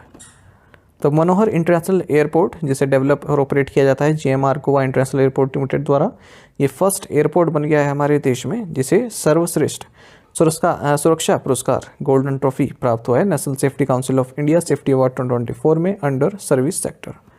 तो National Safety Council of India को ministry of labour government of India द्वारा सेटअप किया गया है। तो इसने एंट्रीज मांगी थी, इसके तहत कौन कौन इसका अवार्ड का भागीदार है, ठीक है। तो वहाँ पर मनोहर इंटरनेशनल एयरपोर्ट टॉप रहा, गोवा में। Which of the following organisation announce the technology adoption fund worth ₹500 crore to boost space startups? निम्नलिखित में से किस संगठन ने अंतरिक्ष स्टार्टअप को बढ़ावा देने के लिए 500 करोड़ रुपए के टेक्नोलॉजी एडॉप्शन फंड की घोषणा की? सही आंसर ऑप्शन डी है in space. Indian national space promotion and authorisation centre, in space जिसे कहते हैं, डिपार्टमेंट ऑफ स्पेस के तहत आता है। इन्होंने टेक्नोलॉजी एडॉप्शन फंड अनाउंस किया है। 500 करोड़ रुपए का फंड है, जो भी स्पेस टेक्नोलॉजी से संबंधित कंपनी है, काफ़ी अर्ली स्टेज में उन्हें फंड की आवश्यकता है, उनकी फंड की पूर्ति ये करेगा। तो 60% जो प्रोजेक्ट कोस्ट का 60% तक फाइनेंशियल सपोर्ट ये प्रोवाइड कराएगा, लार्ज इंडस्ट्रीज़ को 40% तक का, और मैक्सिमम 25 करोड़ रुपए पर प्रोजेक्ट ये प्रोवाइड करा सकते हैं। In space chairman Pawan Goenka है। Which company introduce India's first solar powered sound box for merchants? किस कंपनी ने व्यापारियों के लिए भारत का पहला सौर ऊर्जा संचालित साउंड बॉक्स पेश किया है? सही आंसर ऑप्शन है पेटीएम। साउंड बॉक्स आप समझते हैं, वो जब आप कहीं पर पेमेंट करते हैं किसी दुकानदार पे तो उसके उसमें बॉक्स में बोलता है ना कि 10 रुपीज़ प्राप्त हुए, इस तरह से। तो पेटीएम जो कि 197 कम्युनिकेशन लिमिटेड की कंपनी है, इन्होंने इंडिया का first solar powered sound box launch किया मर्चेंट्स के लिए, जो भी दुकानदार हैं उनके लिए। ठीक है, तो सोलर एनर्जी से चार्ज हो जाएगा और इलेक्ट्रिसिटी की नीड इसमें नहीं पड़ेगी। इसका नाम है पेटीएम सोलर साउंड बॉक्स। काफ़ी अफोर्डेबल है, 2-3 आवर चल सकता है फुल डे अगर आप इसको चार्ज करें। मतलब 2-3 घंटे आप इसको रखेंगे सनलाइट में और ये आपका जो है पूरे दिन भर चलता रहेगा। Which regulatory body collaborated with NSTL and CDSL for the Unified Investor Platform? Unified investor platform के लिए किस नियामक संस्था ने NSTL और CDSL के साथ सहयोग किया है? सही आंसर ऑप्शन बी है सेबी। देखिए, जो NSTL है national securities depository limited and CDSL जो सेंट्रल डिपॉजिटरी सर्विसेज लिमिटेड है, इन्होंने सेबी के साथ पार्टनरशिप करके यूनिफाइड इन्वेस्टर प्लेटफॉर्म लॉन्च किया है। ठीक है, इसका मकसद क्या है? जो इन्वेस्टर्स हैं अपना पोर्टफोलियो मैनेज कर सकते हैं। तो ये प्लेटफॉर्म में जो CDSL का माई ईजी है और जो NSTL का स्पीड ई, ये जो प्लेटफॉर्म है इनको कंबाइन किया गया है। तो अपना जो भी फंडिंग है वो देख सकते हैं। ठीक है, शेयर होल्डिंग देख सकते हैं, इन्वेस्टमेंट देख सकते हैं, फाइनेंशियल स्टेटमेंट देख सकते हैं। तो जो फ्रॉड प्रैक्टिसेस चलती हैं इंटरमीडिएट्स द्वारा, तो उसको यहाँ पर एलिमिनेट किया गया है। The MOU between Sonic Labs London and C. India focuses on advancements in which technologies? Sonic Labs London और C. भारत के बीच समझौता ज्ञापन किस तकनीक में प्रगति पर केंद्रित है? सही आंसर ऑप्शन है 5G open RAN and AI in 4G 5G। India और यूके ने हाल ही में अपने कोलैबोरेशन को एक्सपेंड किया है टेलीकॉम आर्टिफिशियल इंटेलिजेंस एरियाज में, और एक MOU भी साइन किया गया सोनिक लैब्स लंदन और centre for development of telematics India के द्वारा, जो कि 5G open RAN and AI in 4G 5G से संबंधित है। इंडिया एंड यूके इससे पहले टेक्नोलॉजी सिक्योरिटी इनिशिएटिव भी लॉन्च कर चुके हैं। तो एग्जाम में पूछा जाता है कि टेक्नोलॉजी सिक्योरिटी इनिशिएटिव भारत और किस देश के बीच में है? तो यूनाइटेड किंगडम के बीच में है। India's newest warship from Russia is set to be commissioned in June this year, name the ship. रूस में निर्मित भारत का सबसे नया युद्धपोत इस साल जून में लॉन्च होने वाला है। इस युद्धपोत का नाम बताएं। सही आंसर ऑप्शन सी है तमाल। इंडियन नेवी क्रू जो कि तमाल युद्धपोत को ऑपरेट करेंगे, ये रशिया पहुंच चुके हैं सेंट पीटर्सबर्ग में। वहीं पर ये कमीशन किया जाएगा इसको तमाल को इस जून में। और ये जो है ना लास्ट वारशिप होगा जिसे भारत से बाहर कमीशन किया जा रहा है, या फिर भारत को जो है भारत इंपोर्ट कर रहा है, क्योंकि अब भारत अपने आप ही बनाता है वारशिप, अपने आप ही डिज़ाइन करता है, अपना आप ही कंस्ट्रक्ट करता है। ठीक है, तो 2016 में एक डील हुई थी, तो 2 शिप्स इंपोर्ट की जाएंगी और 2 शिप गोवा शिपयार्ड द्वारा बनाई जाएंगी। तो 2 शिप इंपोर्ट की जाएंगी, उनमें से एक है तमाल और एक INS तुशिल है। ये रशिया में बनी है। इसको 9 दिसंबर 2024 को कमीशन कर दिया गया Kaliningrad. In which city will the 12th regional 3R and circular economy conference be held? 12वां क्षेत्रीय 3R और सर्कुलर इकोनॉमी सम्मेलन किस शहर में आयोजित किया जाएगा? सही आंसर ऑप्शन बी है जयपुर। तो भारत जयपुर राजस्थान में 12th रीजनल 3R यानी कि reduce, reuse, recycle and circular economy conference in Asia and Pacific को होस्ट करेगा। इस कॉन्फ्रेंस का थीम रहेगा realising circular societies towards achieving sustainable development goals and carbon neutrality in Asia Pacific. और इस conference में जयपुर डिक्लेरेशन को एडॉप्ट किया जाएगा। सर्कुलर इकोनॉमी मैंने आपको बताया था पिछले 2 सेशन में। अच्छा, जो United Nations centre for regional development है, इसके द्वारा लॉन्च किया गया था ये कॉन्फ्रेंस 2009 में, regional 3R and circular economy forum.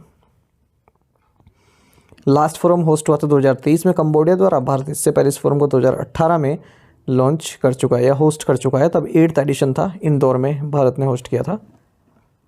What is the name of the coastal security exercise conducted by Indian coast guard in West Bengal? Paschim Bangal में भारतीय तटरक्षक बल द्वारा आयोजित तटीय सुरक्षा अभ्यास का नाम क्या है? सही आंसर ऑप्शन बी है सागर कवच। तो देखिए, सागर कवच एक कोस्टल सिक्योरिटी एक्सरसाइज रही, वेस्ट बंगाल में हुई है। वेस्ट बंगाल की जो है एक काफ़ी बड़ी मैरीटाइम बाउंड्री 158 किलोमीटर की।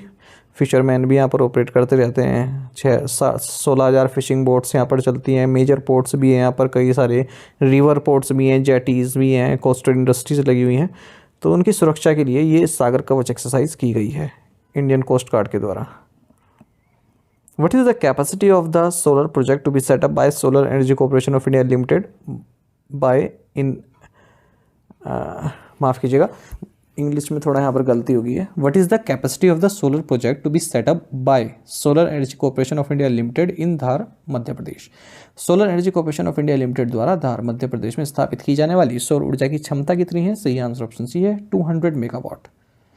तो देखिए, solar energy corporation of India limited जो कि एक नवरत्न सीपीएसयू है ministry of new and renewable energy के तहत, इसने एमओयू साइन किया है गवर्नमेंट ऑफ मध्य प्रदेश के साथ, जिसके तहत धार मध्य प्रदेश में 200 मेगावाट का सोलर प्रोजेक्ट सेटअप किया जाएगा और 1000 मेगावाट और बैटरी स्टोरेज प्रोजेक्ट भी राज्य में स्थापित किया जाएगा।